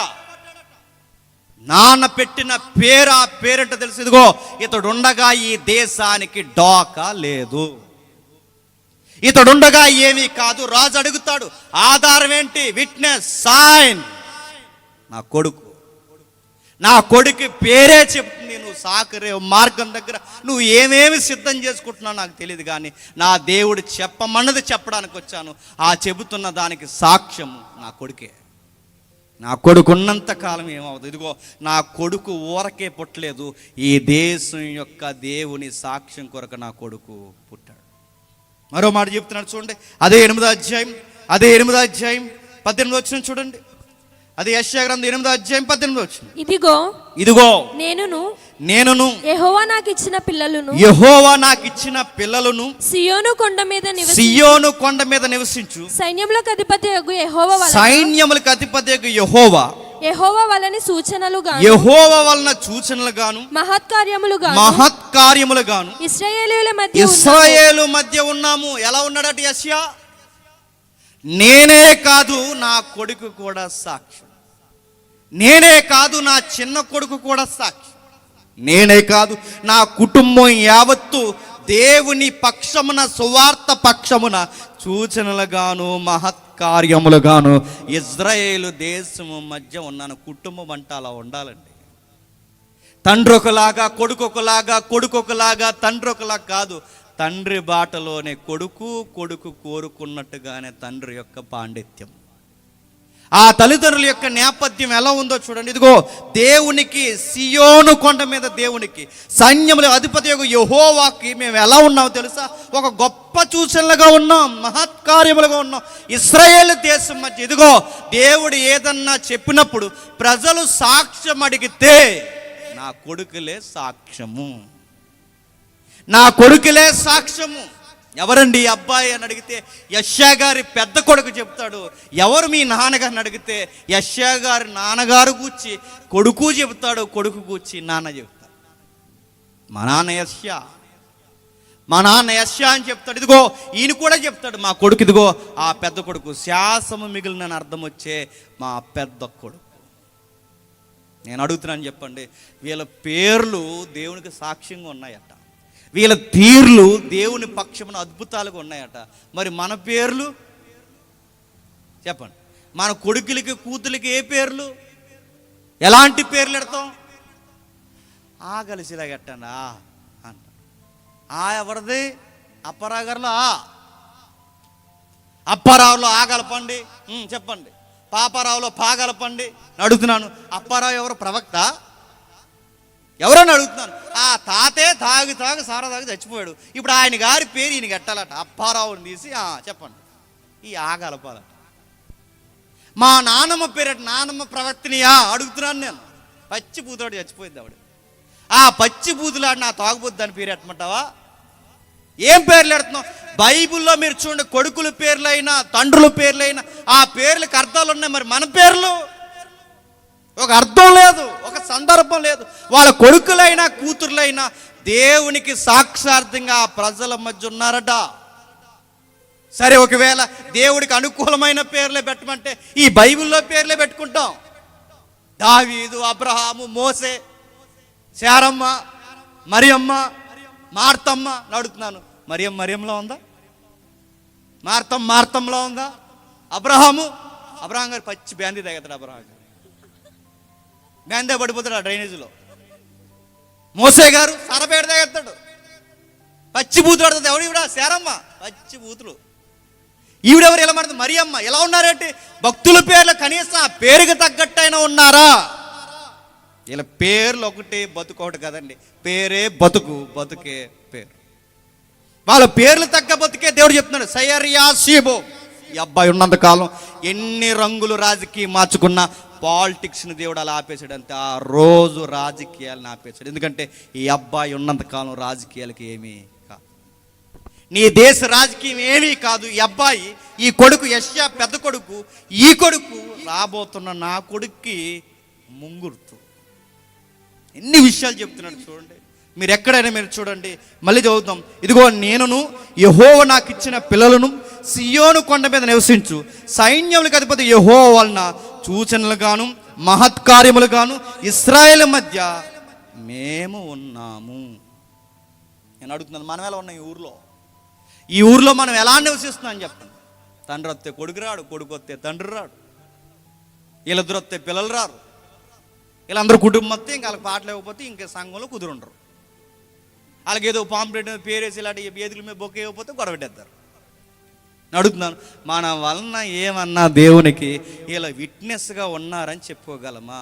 కుటుంబం అంతా ఉన్నారంటే మంద ఎక్కువైపోద్ది, మంద ఎక్కువైపోతే సంఘంలో రాజకీయాలు ఎక్కువైపోతాయి. వాళ్ళకి కానీ మన పేరు నాకు వెళ్ళండి ఇక్కడ ఏమి అని అడక్క, వాళ్ళకి కానీ ఓవరాల్గా సార్వత్రికంగా జరిగే చెప్తున్నాను, వాళ్ళకి కానీ వేయాల్సిన పీట వేయలేదో వార్నింగ్ ఇస్తారు. నెక్స్ట్ మీటింగ్ ఎలా చేస్తారో మేము చూస్తాం రా. ఎలా చేస్తారు? బాగానే చేస్తారు. ఎలా చేస్తారో మేము చూస్తాం రా. భయం లేకుండా పోయింది. అడుగుతున్నాను, ఏమి చూసి చెప్పాను. యెషయాను చూడండి, వాక్కుకు తగ్గట్టున్నాడు. కొడుకును చూడండి, పేరుకు తగ్గట్టున్నాడు. వాళ్ళని చూడండి, ఇజ్రాయెల్ దేశానికి కదిలే అద్భుతాలుగా ఉన్నారు. ఇంకెవరున్నారు? 2 కుటుంబాన్ని చూడండి. ఆది కాండము 5వ అధ్యాయం, ఆది కాండం 5వ అధ్యాయం, ఆది కాండం 5వ అధ్యాయం 21 వచ్చిన చూడండి. హనోకు 65 ఏండ్లు బ్రతికి ఆనోకు 65 ఏండ్లు బ్రతికి మెతుషెలను కనెను. మెతూసలాను కనెను. ఆనోకు మెతుషెలను కనిన తరువాత మెతూసలాను కనిన తర్వాత 300 ఏండ్లు 300 ఏండ్లు దేవునితో నడుచుచు కుమారులను కుమార్తెలను కనెను. హానోకు దినములన్నీయు 365 ఏండ్లు. 365 ఏండ్లు హానోకు దేవునితో నడిచిన తరువాత దేవుడు అతన్ని తీసుకొని పోయెను కనుక అతడు లేకపోయెను.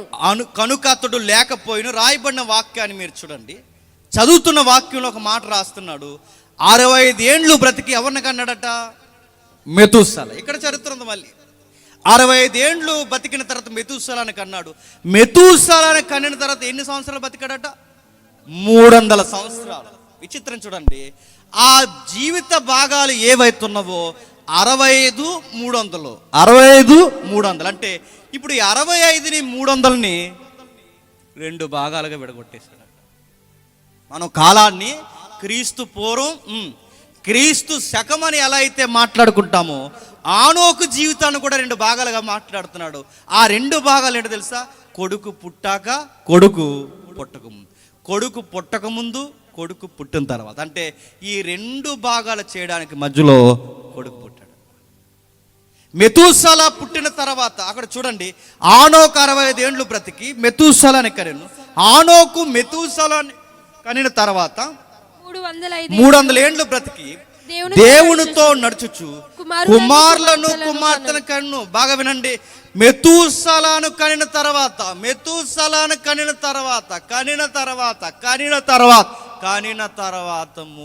ఏండ్లు దేవునితో నడిచి. మళ్ళీ అడుగుతున్నాను, 3 సంవత్సరాలు కాదు, 30 సంవత్సరాలు కాదు, ఎంత? 300 సంవత్సరాలు దేవుళ్ళో నడిచాడు. 300 సంవత్సరాల దేవుళ్ళో ఇంత బాగా కుడి ఎడమలకు తిరగకుండా ఇంత కసిగా ఈయన ఇలా బ్రతకడానికి కారణం కొడుకు పుట్టినప్పుడు ఏదో జరిగింది. ఏం జరిగింది? పెను మార్పు జరిగింది. ఆ కొడుకు పుట్టినప్పుడు ఏమి వినబడింది, ఏమి చూశాడు దేవుడు? ఆయనకి ఏం చెప్పాడు? ఒక మహాకార్యము దేవుడు జరిగించబోతున్నాడని మెతూసల పుట్టే సమయానికి ఆనోకు చెప్పాడు. అంటే 65 జీవితం ఒకవేళ సాదాసీదాగా మనం చదువుకుంటున్నా 65 తర్వాత మెతూసల కనిన తర్వాత 300 ఏండ్లు దేవునితో నడిచాడు. అంటే ఎప్పుడు బలంగా నడవగలమండి? బలముగా దేవుడు మనకు అర్థమైనప్పుడు. ఎప్పుడు బలముగా దేవుని కొరకు జీవించగలమండి? బలముగా దేవుడు అర్థమైనప్పుడు.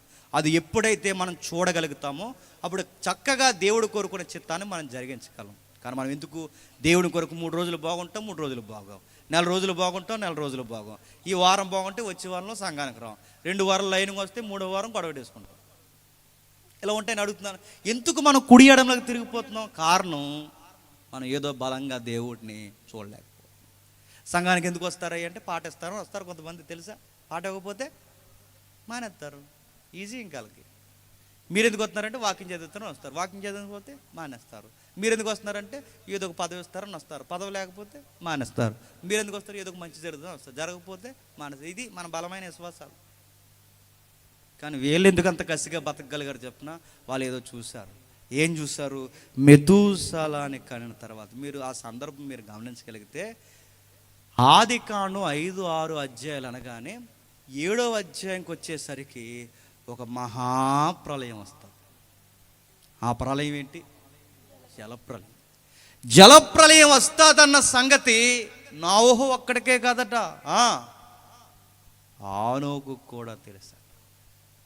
అంటే దేవుడు తన వేవేల పరిశుద్ధ పరివారంతో ఈ ప్రజలను లయము చేయడానికి జలప్రలయముగా తన శిక్షను తీసుకురాబోతున్నాడన్న సంగతి నోవహు ఒక్కడికే కాదు, మరి ఆనోకు కూడా తెలుసు. ఆనోకుకు తెలుసని మీకు నాకు ఎలా తెలుసు? ఆ కొడుకు పుట్టిన తీరే చెబుతుంది. అంటే ఇప్పుడు ఆ కొడుకు పుట్టిన తీరేం చెబుతుంది? ఏం చెబుతుందంటే ఆ కొడుకు పుట్టిన తీరు మీరు చూడండి. ఆ కొడుకు పేరు ఏం పేరట? మెతూసల. అడుగుతున్నాను, మెతూసల అంటే ఈ అడగరు క్వశ్చన్లు.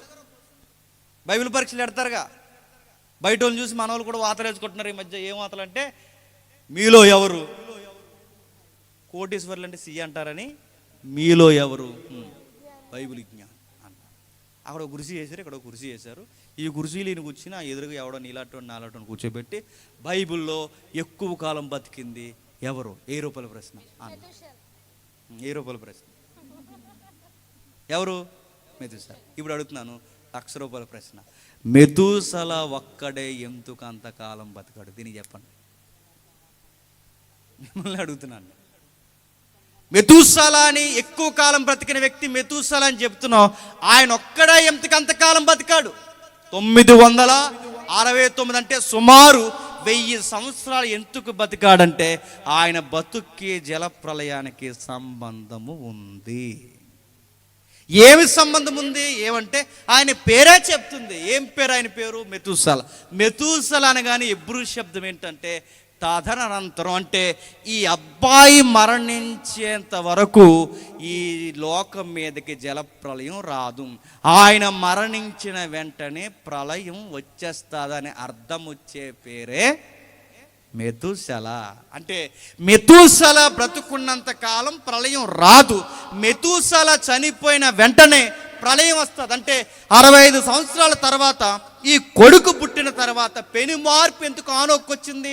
ఆ కొడుకు పుట్టినప్పుడు దేవుడు ఒక వార్త చెప్పాడు. ఏమనంటే ఈ కొడుకు ఎప్పుడైతే మరణిస్తాడో మరణించిన వెంటనే ఈ లోకం కూడా ముగిసిపోతుంది. ఈ లోకం కూడా ముగిసిపోతుంది, జలముల చేత ముగిసిపోతుంది. అందుకే పరిస్థితి, సందర్భం, ప్రవచనానుసారంగా ఈ కొడుక్కి పెట్టే పేరు మెతుసల. మెతుసల మెతుసల మెతుసల అని ఎవరైనా పిలిస్తే మనకి ఆ పేరు అర్థమవుతేమో కానీ ఆ ప్రజలకు అర్థమవుద్ది, నువ్వు చనిపోయిన వెంటనే లోకము ముగిసిపోద్ది. అది ఆ పిలుపు అబ్బాయిది. అంటే 1000 సంవత్సరాల లోపు ఆ అబ్బాయి అటు ఇటు తిరుగుతుంటే లోకానికి ఎలా ఉన్నాడు తెలుసా? కదిలే అద్భుతం. మళ్ళీ అడుగుతున్నాను, ఆనోకుకి ఈ విషయం తెలుసా అంటే తెలుసు. ఇది ఎక్కడుంది? పాత నిబంధనలో లేదు, క్రొత్త నిబంధనలో ఉంది. ఎక్కడ? యోధా పత్రిక ఒకే ఒక అధ్యాయం 14 వచనం చూడండి. యోధా పత్రిక ఒకే ఒక అధ్యాయం 14 వచనం. ఆదాము మొదలుకొని 7వ వాడైన హనోకు కూడా వీరిని గూర్చి ప్రవచించి ఇట్లా నేను ఇదిగో అందరికీ తీర్పు తీర్చుటకును వారిలో భక్తిహీనులందరూ భక్తిహీనముగా చేసిన వారి భక్తిహీన క్రియలన్నిటిని గూర్చియు భక్తిహీనులైన పాపులు తనకు విరోధముగా చెప్పిన కఠినమైన మాటలన్నిటిని గూర్చి వారిని ఒప్పించుటకు ప్రభువు తన వేవేల పరిశుద్ధ పరివారముతో వచ్చెను గ్రాంధికంలో వచ్చెను, వాడుకలో వస్తున్నాడు అని చెప్పాడు. ఏమని చెప్పాడు? దేవుడు తన వేవేల పరిశుద్ధ పరివారంతో వస్తున్నాడు. ఆ రోజు లోకానికి చెప్తున్నాడు జలప్రళయం రాబోతుంది అని ప్రకటించుకుంటూ తిరిగినది నోవహు ఒక్కడే కాదు, మరి ఆనోకు కూడా చెప్పుకుంటూ తిరిగాడు.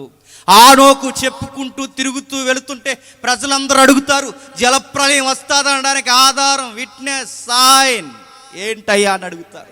జలప్రళయం వస్తుందనడానికి ఆధారం ఏంటని ఆ సమకాలీన ప్రజలు అడిగితే ఆధారం ఆనోకు ఎవరిని చూపిస్తాడు చెప్పండి? కొడుకుని. ఆ మాట మీకు అర్థమవుతుందో లేదో? జలప్రళయం వస్తుందా అనడానికి ఆధారం ఏంటంటే ఇదిగో నా కొడుకే ఆధారము. యుద్ధము ఆగిపోద్ది అనడానికి ఆధారము యెషయా కొడుకే ఆధారము. జలప్రళయం ఆగుద్ది అనడానికి ఆధారము ఆనోకు కొడుకే ఆధారం. వాళ్ళ కొడుకులు కొడుకులు ఏం చేస్తున్నారు తెలుసా?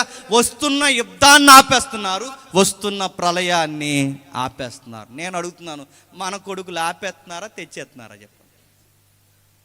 మిమ్మల్ని అడుగుతున్నాను నేను. మన కొడుకులు కూతుర్లు ప్రళయాలు ఆపుతున్నారా, ప్రళయాలు తెస్తున్నారా? వీళ్ళు చేసే పనికి ఇంట్లో భూకంపం వచ్చేస్తుంది. నేను అడుగుతున్నాను, మిమ్మల్ని అడుగుతున్నాను, యువత మేలు కంటే రన్నింగ్ చేయమని కాదు, మేలు కంటే నీ చెడు వ్యసనాల నుంచి బయటికి రారా అని దాని పిలుపుకి అర్థం. నీ భయంకరమైన చీకటి జీవితం నుంచి బయటికి రా. బైబిల్ చెప్తుంది, ఇదిగో భక్తుల యొక్క కొడుకులు ఎక్కడ పుట్టినా రాజకీయ రంగుల్లో యుద్ధాలు ఆపేశారు, ప్రళయాలు ఆపేశారు. మనము ఈ యుద్ధాలు ఏమి ఆపేయక్కరొద్దు, ఆ చెడు కార్యాలు ఆపేయండి. ఊర్లో మీరు మారండి. బైబిల్ పట్టుకుని చర్చికి వస్తే ఇక్కడ ఎంత పద్ధతిగా ఉన్నారో అదే పద్ధతిని మీ ఈదుల్లో కూడా చూపించండి. చర్చి దగ్గరకు వచ్చి చక్కగా ఇక్కడ కూర్చొని బయటికి పోయి పదం అంటున్నట్టుగా ఏం ఇబ్బంది పడకండి, తప్పదు అంటాను పోలీసు వాడిని అంటున్నాను. ఇక్కడ చక్కగా కూర్చుని బయటికి పోయి సన్నాసేసాలు వేయకండి చెప్తున్నా, పనికి మాలేసాలు వేయకండి. వేస్తే ఏమవుద్ది, ఉన్న ప్రళయాన్ని మీదకు తెచ్చుకుంటారు. ఎలుతున్న రోడ్డు మీదే అర్ధాంతరముగా నీ ఆయుస్సుని ముగించేసుకుంటా. ఎందుకంటే నువ్వు క్రైస్తవుడు అనే ముసుకేసి నీ ఊరికి చెడుగా మిగిలిపోయావు. నువ్వు క్రైస్తవు అనే ముసుకేసుకుని ఇదిగో ఈ సంఘంలో ఒకలా బయట ఒకలా నువ్వు వ్యవహరిస్తున్నావు కనుక మీ వలన ఇబ్బందులు వస్తాయి. ఇక్కడే పాట పాడతారు, కొత్త సినిమా రిలీజ్కి సొక్కాలు చింపేసుకుంటారు. ఏమనాలండి? ఇక్కడే చక్కగా కూర్చుంటారు. ఆ తర్వాత ఏదో రిలీజ్ అయిందట, ఆ సెంటర్లో ఏదో దిక్కుమాలి ఫ్లెక్స్ కడతాడు. ఆ ఫ్లెక్స్లో ఒకటి తినంగుంటాడండి. ఆడెవడో లింగి పైకి కట్టాడట. ఆ లింగి పైకి కడితే ఆడు కత్తట్టుకుని పరిగెడుతుంటే ఈ కింద ఆ ఫ్లెక్స్ కింద ఇలా ఫోటో లేదు, కార్యకర్తల ఫోటోలు. 2వ ఫోటో, 3వ ఫోటో, 4వ ఫోటో. ఏం చేస్తారు ఊరిని మీరు లింగులు పైకి కట్టి నరికేస్తారు అందరినీ. ఆ ఫ్లెక్స్లో ఎవడో నరికేస్తున్నాడుగా హీరో, ఆ నరికేస్తారా? ఏం చూపిస్తారని అడుగుతున్నాను. ఏమి సూచనలు ఉన్నాయని చెప్పండి. దాంతరంగా బైక్ రేసింగ్లని అవని ఇవని లేనిపోయిన అలవాట్లని చిన్న వయసులోనే సెటిల్ అవ్వకుండా ఏమి చదువుకోకుండా ఇలాంటి పిచ్చి పిచ్చి పనులు చేస్తే నేను అడుగుతున్నాను, మీ తల్లిదండ్రులకు మీరు అవమానం, మీరు సరిగ్గా పెంచలేనందుకు ఆ బిడ్డలకు మీరు అవమానం అని. మీ వలన దేవుని కార్యాలు జరిగితే దేవుడు ఎలా చూస్తాడు చెప్పినా, ప్రపంచం మీదకి వచ్చిన ప్రళయాలు ఆపుతాడో లేదో నాకు తెలియదు, కానీ కనీసం మీ ఊరి మీదకి వచ్చిన ఇబ్బందులు దేవుడు మీ బిడ్డలను బట్టి ఆపేస్తాడు. అలా ప్రపంచానికి వస్తున్న రాజకీయ రంగులు దేవుడు ఆపుతాడు లేదో నాకు తెలియదు, కానీ మీ ఊర్లో అన్యాయపు రాజకీయాలు జరిగితే మీ బిడ్డల ద్వారా వాటిని ప్రక్షాళన చేస్తాడు దేవుడు. అంత బాగా వాడుకుంటాడు. దేవుడు చెబుతున్నాడు చూడండి, వాళ్ళ పిల్లల ద్వారా, భక్తుల యొక్క పిల్లల ద్వారా ఆ రోజు పరిస్థితులు ఆపాడట. మనము ఎవడండి వాళ్ళు ఈ ఈదులు ఆ ఈదులు నరుక్కోవడానికి కారణం ఎవరండి? ఎవడొకడు ఉంటాడు చదును, వాడు ఎదురు చేస్తాడు. ఆ చేసినోడు కుదురుంటాడు, ఇటు చేసిన పనికి వెనకేసుకొస్తారు, వీళ్ళు వెనకేసుకొస్తారు, వాళ్ళు వెనకేసుకొస్తారు. ఆ వీధులు ఈ వీధులు నరుక్కుంటారు. నేను అడుగుతున్నాను, ప్రమాదాలు ఆపే బిడ్డలు కాదు మన బిడ్డలు, చెప్పండి. ప్రమాదాలు తెచ్చే బిడ్డలు. వీధుల్లో రై రై రై రై అని తోలుతారు. అంత అర్జెంట్ ఏంటి? ఇప్పుడు ఏమైనా అసెంబ్లీ సమావేశాలు జరుగుతున్నాయి నీకు? అంత అర్జెంట్ ఏంటి అని అడుగుతున్నాను. ఏమైనా క్లాసు లేట్ అయిపోతుందని? ఏం కాదు, ఖాళీ. అంత స్పీడ్గా తోలుతున్నావు. చిన్న చిన్న పిల్లలు తిరుగుతాడు, సడన్గా వాళ్ళకి ఏం తెలియదు, ఆడుకుంటూ బైక్ వస్తా గుద్దుతే ఏమవుతుంది? ఆ చిన్న మెదడు చిదిగిపోద్ది. ఏమైపోతారు? నువ్వు వాళ్ళకి వద్దు, నువ్వు ఏ గోడన గుద్దేసావు అనుకో. ఎందుకంటే నీ ఆర్ట్స్ పార్క్ మన ఇండియన్ రోడ్లు అంత ఏమైనా సౌకర్యమైన రోడ్లు మనవి. చూసావు రోడ్లు ఎలా ఉన్నాయో? రాజధాని లేని రాష్ట్రం మనది. ఎలా ఉన్నాయి చూసావు? ఇలాంటి గుద్దేహానికి ఏమవుతావు? ఆ ఎదురొచ్చిన గోడని కానీ లారీని కానీ గుద్దేసి ఏమవుతావు? ఎలా చచ్చిపోతున్నారండి? ఆ ఈదులో పిల్లలందరూ ఎలా చచ్చిపోతున్నారంటే, ఎలా చనిపోతున్నారు? యాక్సిడెంట్లే చచ్చిపోతున్నారని చెప్పుకుంటే ఎవరికి చెడ్డ పేరుని అడుగుతున్నాను. క్రైస్తవ ప్రాంతం అండి, ఆ క్రైస్తవ ప్రాంతంలో అందరూ తాగేసి యాక్సిడెంట్లో చచ్చిపోతారంటే నేను అడుగుతున్నాను. సిగ్గు సిగ్గు. ఇప్పుడు చదవండి సామెతల గ్రంథం, చదవండి ఒకసారి 17వ అధ్యాయం. సామెతల గ్రంథం 17వ అధ్యాయం. కుమారుల కుమారులు 6వ వచనం. కుమారుల కుమారులు కుమారుల కుమారులు వృద్ధులకు కిరీటము, తండ్రులే కుమారులకు అలంకారము. కుమారులు అలంకారంగా ఉండాలి. ఎవరండి ఈ బిడ్డలు చక్కగా ఉంటారంటే ఆ చర్చిలో టీం అండి, చక్కగా ఉంటారు. బిడ్డలు ఉంటే చాలండి. వీళ్ళు ఎదిగే కొద్దీ చర్చినే కాదండి, మా ఊరికి కూడా ఉపయోగకరమైన బిడ్డలుగా ఉంటారని చెప్పుకోవాలి. ఉన్నారా? ఎక్కడ ఉన్నారు చెప్పండి. నాకు తెలిసి ఇక్కడ చాలామంది చేతుల్లో బైబిల్ లేవు, మొబైల్ ఉన్నాయి. బైబిల్ లేవు. మరి బైబిల్లో లేని భక్తులందరూ సభకు వచ్చారు, మరి ఏం చేస్తాం? ఇక్కడ భక్తులందరూ సభకు వస్తే అడుగుతున్నాను, మీ వలన నేను మళ్ళీ అడుగుతున్నాను, మీ తల్లిదండ్రులకు కానీ కనీసం మీకు మీరు కానీ ఏమన్నా ఉపయోగపడగలరా? మరో వచనం చూడండి, లూకా సువార్త త్వరగా లూకా సువార్త 1వ అధ్యాయం. లూకా సువార్త 1వ అధ్యాయం. మరో కుటుంబాన్ని చూడండి, లూకా సువార్త 1వ అధ్యాయం 76వ వచనం నుంచి.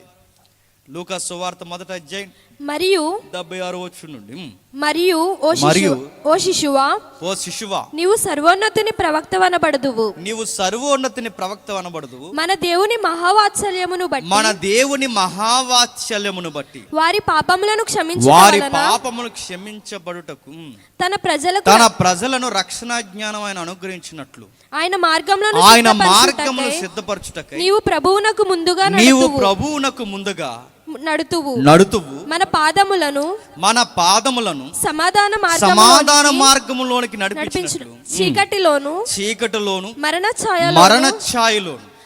ఛాయలోను కూర్చుండు వారికి వెలుగిచ్చుటకై ఆ మహావాత్సల్యమును బట్టి పైనుండి ఆయన మనకు అరుణోదయ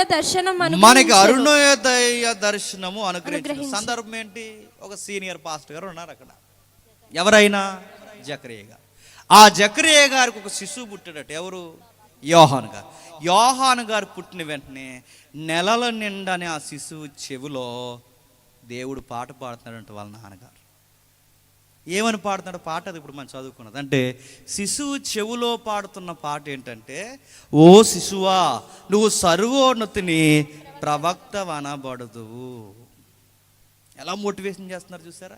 చిన్న పిల్లలకి నేను అడుగుతున్నాను, ఈ నెలల నిండిన పిల్లలకి ఓ శిశువా, నువ్వు సర్వోన్నతుడివి కుమారుడు అనబడదు, లేదా సర్వోన్నతిని ప్రవక్త అనబడదు అని ఆ మాట నెలల నిండే బిడ్డకు చెబుతున్నాడు.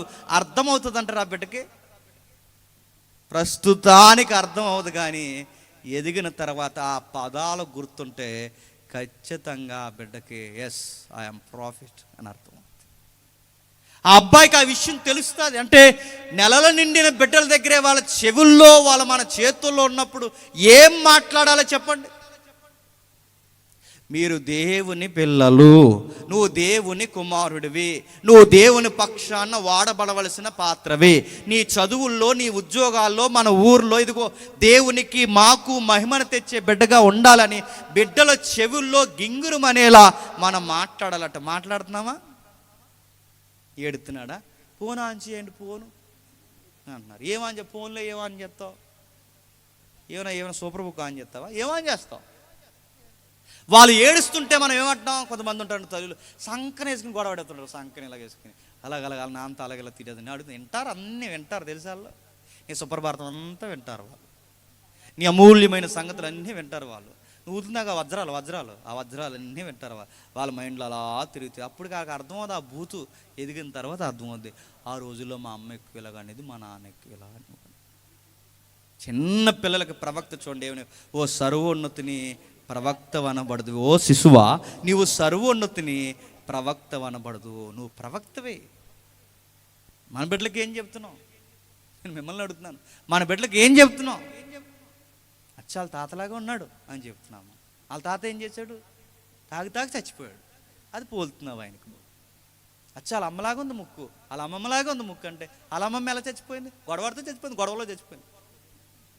వాళ్ళతోనే పోలుతున్నావు. నువ్వు అడుగుతున్నావు, బిడ్డలను ఎలా పోలుస్తున్నావు?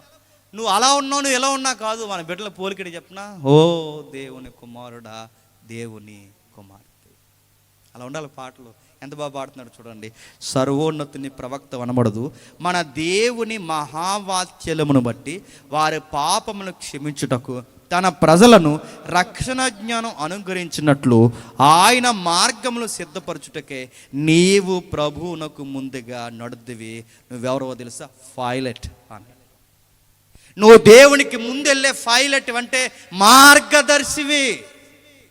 నీ వెనక దేవుడు రాబోతున్నాడు. ఆ దేవుడు రావడానికి ముందు నిన్ను పంపించాడు. ఆ దేవుడు వచ్చిన తర్వాత ఇదిగో ఆయన రావడానికి ముందే 6 నెలల ముందే నువ్వు పెద్ద కుమారుడిగా పుట్టావు. ఆయన వచ్చే సమయానికి మార్గాలు సరళము చేసే కుమారుడివి.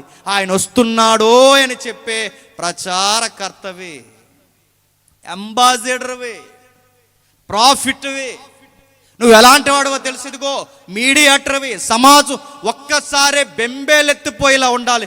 నువ్వు పిలిపించావంటే పోలీసులు కూడా దగ్గరకు వచ్చి నిలబడాలి. అలాగే నిలబడ్డారండి బాప్టిజం ఇచ్చి యోహాన్ దగ్గరకు వచ్చి.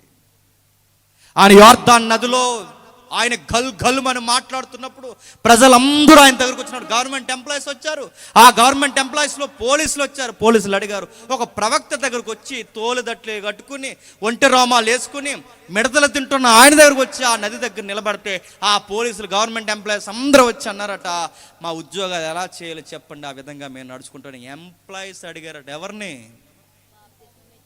మా జీతబత్యాల్లో మేము ఎలా ఉండాలంటే అప్పుడు ఆ ఎంప్లాయీస్కి, ఆ సైనికులకి, ఆ పోలీసులకి యోహాన్ చెబుతాడు, లంచాలు తీసుకోకండి, గవర్నమెంట్ జీతాలతోనే బతకండి అని చెప్పి. ఎంత ఎలా ఉన్నాడండి ఆ సమాజానికి. మళ్ళీ అడుగుతున్నా, సమాజానికి ఒక నూతన వరవళ్ళ ఉన్నాడు. ఎవరండి ఈ అబ్బాయి? ఆ నది ఒడ్డున అతను మాట్లాడుతుంటే అది అచ్చు దైవ స్వరంలాగా ఉంది. ఆయన ప్రసంగం వింటుంటే మెరుపులు మెరిసినట్టుంది. ఆయన ప్రసంగం వింటుంటే ఉరుములు వచ్చినట్టుంది. ఆ స్వరానికి ఎవడ గుండెలైనా కరిగిపోతున్నాయి. ఎవరబ్బాయి అండి అని చెబితే ఏమనుకుంటారు చెప్పనా? జకరయ్య గారు అబ్బాయి అండి. ఎవరికి ఘనత చెప్పండి? వాళ్ళ నాన్నకి. జకరయ్య పాస్టర్ గారు ఉన్నది కదండి, ఆ జకరయ్య గారు అబ్బాయి ఏంటంటే జకరయ్య గారికి ఎంత కిరీటం అండి. ఎవరండి ఈ కొడుకుని ఇంత బాగా పెంచాడు? ఎవరండి వీళ్ళ నాన్నగారు అంటే వాళ్ళ నాన్న జకరయ్య. అంటే జకరయ్య గారు అందుకే తండ్రికి తగ్గ కొడుకులా ఉన్నాడు అన్నప్పుడు ఆ తండ్రి ఈ కొడుక్కి ఎంత అలంకారం అండి. మీరు చూడండి, ఆ ప్యాటర్న్ బైబిల్లో నడిచింది. బైబిల్లో ప్రతి కుటుంబం దగ్గర ఆ విధానం నడిచింది. అందుకే ఆ నిలబడినప్పుడు మాట్లాడుతున్నాడు, ఇదిగో ఆయన మార్గములు సిద్ధపరచుటకై నువ్వు ప్రభువునకు మార్గమునకు ముందుగా నడుదువు, మన పాదములను సమాధాన మార్గంలోకి నడిపించినట్లు చీకట్లో నుండి మరణ ఛాయలోను కూర్చుండు వారికి వెలిగిచ్చుటకే ఆ మహావాత్సల్యం మరణ ఛాయలో ఉండిపోయింది లోకం. భయంకరమైన చీకటిలో ఉండిపోయింది లోకం. బిక్కుబిక్కుమని గుండెల్ని చేతుల్లో పెట్టుకుని బతుకుతున్న యోధా ప్రజలకి, ఇశ్రాయేల్ ప్రజలకి, ఇదిగో సొలొమోను తర్వాత కుప్ప కూలిపోయిన ఈ రాజకీయాల మధ్య అన్యులకి బానిసైపోయారు ఆ రోమా ప్రజలకి. ఆ రోమా ప్రభుత్వం కింద బానిసలైపోతున్న ఈ ప్రజలకి, కొడుకా నువ్వే ధైర్యం చెప్పాలని చెప్పాడట. నా ప్రజలకు వెలుగు నువ్వేని నా కొడుకుగా నిన్ను ఎంచుకుంటున్నాడు. తన ప్రజలకు ఇదిగో మహా వెలుగుగా మాత్రమే కాక ధైర్యాన్ని ఇచ్చే ప్రవక్తగా నువ్వు ఉండాలని నిన్ను కాపాడుకునే దేవుడు పుట్టి. అందుకే సమయానికి లేటుగా పుట్టాడు. మాకు లేటుగా పుట్టడానికి కారణం సమయానికి దేవుని కుమారుడు పుట్టే సమయానికి నువ్వు పుట్టాలి కనుక మాకు నువ్వు లేటుగా పుట్టావు. వాళ్ళ పుట్టుకలకు అర్థాలు ఉన్నాయి, వాళ్ళ పేర్లకు అర్థాలు ఉన్నాయి, వాళ్ళ మాటలకు అర్థాలు ఉన్నాయి. ఇంకా కిందికి మాట్లాడుతున్నాడు చూడండి, శిశువు ఎదిగి ఆత్మయందు బలము పొంది ఇశ్రాయేలుకి ప్రత్యక్షమగు వరకు దినము వరకు అరణ్యములోనే ఉండెను. శిశువుని ఎక్కడ తీసుకెళ్ళిపోయారంటండి? ఆ కొడుకు పుట్టే సమయానికి పేరుతో సహా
బలం పొందేలా దాసాడు. ఎలా ఎదిగాడట యోహాను? ఆత్మయందు బలము పొంది. నేను అడుగుతున్నాను, మా పిల్లల్ని ఎలా పెంచుతున్నానని చెప్పండి. ఏని యందు బలం పెంచుతున్నాం మన పిల్లల్ని? దేని యందు? మధ్యకాలంలో తల్లి ఒకటి నేర్చుకున్నారు, పిల్లలకి బలం రావాలంటే ఒక అడ్వర్టైజ్మెంట్ వచ్చేది. అడ్వర్టైజ్మెంట్లో నాకు అర్థమయ్యేసే తర్వాత అర్థమైంది అడ్వర్టైజ్మెంట్. ఆ అడ్వర్టైజ్మెంట్ ఏంటంటే హైట్ ఎదగడు, అందరూ ఎదిగిపోతాడు, ఆడు ఎదగడు. ఆడు ఎదగపోతుంటే ఆడు బాధపడిపోతుంటాడు. ఆడ బాధ క్రికెట్ చూసినప్పుడల్లా వచ్చేది అది. ఎదగబోతుంటే ఆడు బాధపడుతుంటే అప్పుడు ఒక అడ్డు, అరే వేలాడే బాబు, ఎంతకాలం నువ్వు అలా వేలాడతావు, మమ్మీకి చెప్పు, కాంప్లైంట్ పట్టమని. ఆడ గోడట్టుకు వేలబడి ఆ కర్రట్టుకుని వేలబడి అలా వేలాడకు. మమ్మీకి చెప్పి ఇంటికి వెళ్ళి ఏమని కాంప్లైంట్ పట్టు. నేను అడుగుతున్నాను, మన పిల్లలకి మీరు కాంప్లైంట్ పట్టేస్తున్నారు లేదో నాకు తెలియదు, కానీ ఆత్మ తీవ్రత వాళ్ళ బుర్రలకు ఎక్కించండి. మన పిల్లలకి బూస్ట్లు, కాంప్లైన్లు, హార్లిక్స్లు ఇవన్నీ తర్వాత చెయ్యండి, కాదట్లేదు. శారీరకమైన అభివృద్ధి మంచిదే, కానీ మీ పిల్లలకి పరిశుద్ధాత్ముడు అంటే తెలుసా? ఆత్మ తీవ్రత అంటే తెలుసా? యోహాను ఎలా పెరిగాడట? కాంప్లైన్ కాదు, యోహాను ఎలా పెరిగాడట? తనకు కావలసిన బలమైన ఆహారాలు అవన్నీ తర్వాత. యోహాను ఎలా పెరిగాడు? ఆత్మయందు బలము పొంది. అబ్బాయిని ఎలా పెంచారండి? సీక్రెట్ ఏంటంటే, మీ అబ్బాయి ప్రవక్తలా పెరగడానికి మీ అబ్బాయికి సీక్రెట్ ఏంటని అడిగితే అలా తల్లిదండ్రులు ఇద్దరి దగ్గర ఒక సీక్రెట్ ఉంది. ఆ సీక్రెట్ ఏంటి చెప్పిన? దేవుని ఆత్మ. అదే సీక్రెట్.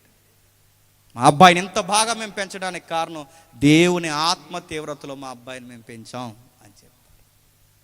ఇప్పుడు అడుగుతున్నాను, తండ్రికి తగ్గ కొడుకు, కొడుకుకి తగ్గ తండ్రి. ఆనుగుకు తగ్గ కొడుకు, కొడుకుకి తగ్గ తండ్రి. మీరు ఎక్కడైనా చూడండి, యెషయాకు తగ్గ కొడుకులు, కొడుకుకు తగ్గ తండ్రి. సామెతల్లో చదువుకున్న మాట బైబిల్లో అడుగడుగునా మనకు కనబడు. ఇంకా ఎవరున్నారు? చివరికి ఒక ఆయన చూడండి, ఆదికాండము 18వ అధ్యాయం, ఆదికాండము 18వ అధ్యాయం, ఆదికాండం 18వ అధ్యాయం, ఆదికాండం 18వ అధ్యాయం 19వ వచనం చూడండి. ఎట్లనగా యెహోవా అబ్రహామును గూర్చి చెప్పినది, యెహోవా అబ్రహాము గూర్చి చెప్పినది అతనికి కలుగజేయునట్లు తన తరువాత తన పిల్లలను, తన పిల్లలను, తన ఇంటి వారును నీతి న్యాయములు జరిగించుచు యెహోవా మార్గమును గైకొనుటకు అతడు వారికి ఆజ్ఞాపించినట్లు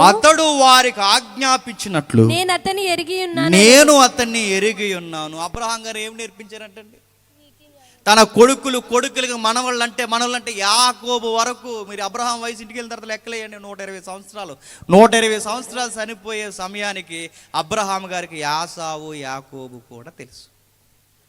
ఆ మనవాళ్ళకు కూడా నేర్పించేటట్టు ఏమని నేర్పించాడు తెలుసు? మనవాళ్ళకి యెహోవా ఆజ్ఞలు, నీతి న్యాయములు జరిగించినట్లు తన పిల్లలకి, తన ఇంటి వారికి గైకొనేలా చేసినట్లు ఆజ్ఞాపించినట్లు అబ్రహాము నేను ఇస్సాకుకి చెప్పాడు, యాకోబుకు చెప్పాడు.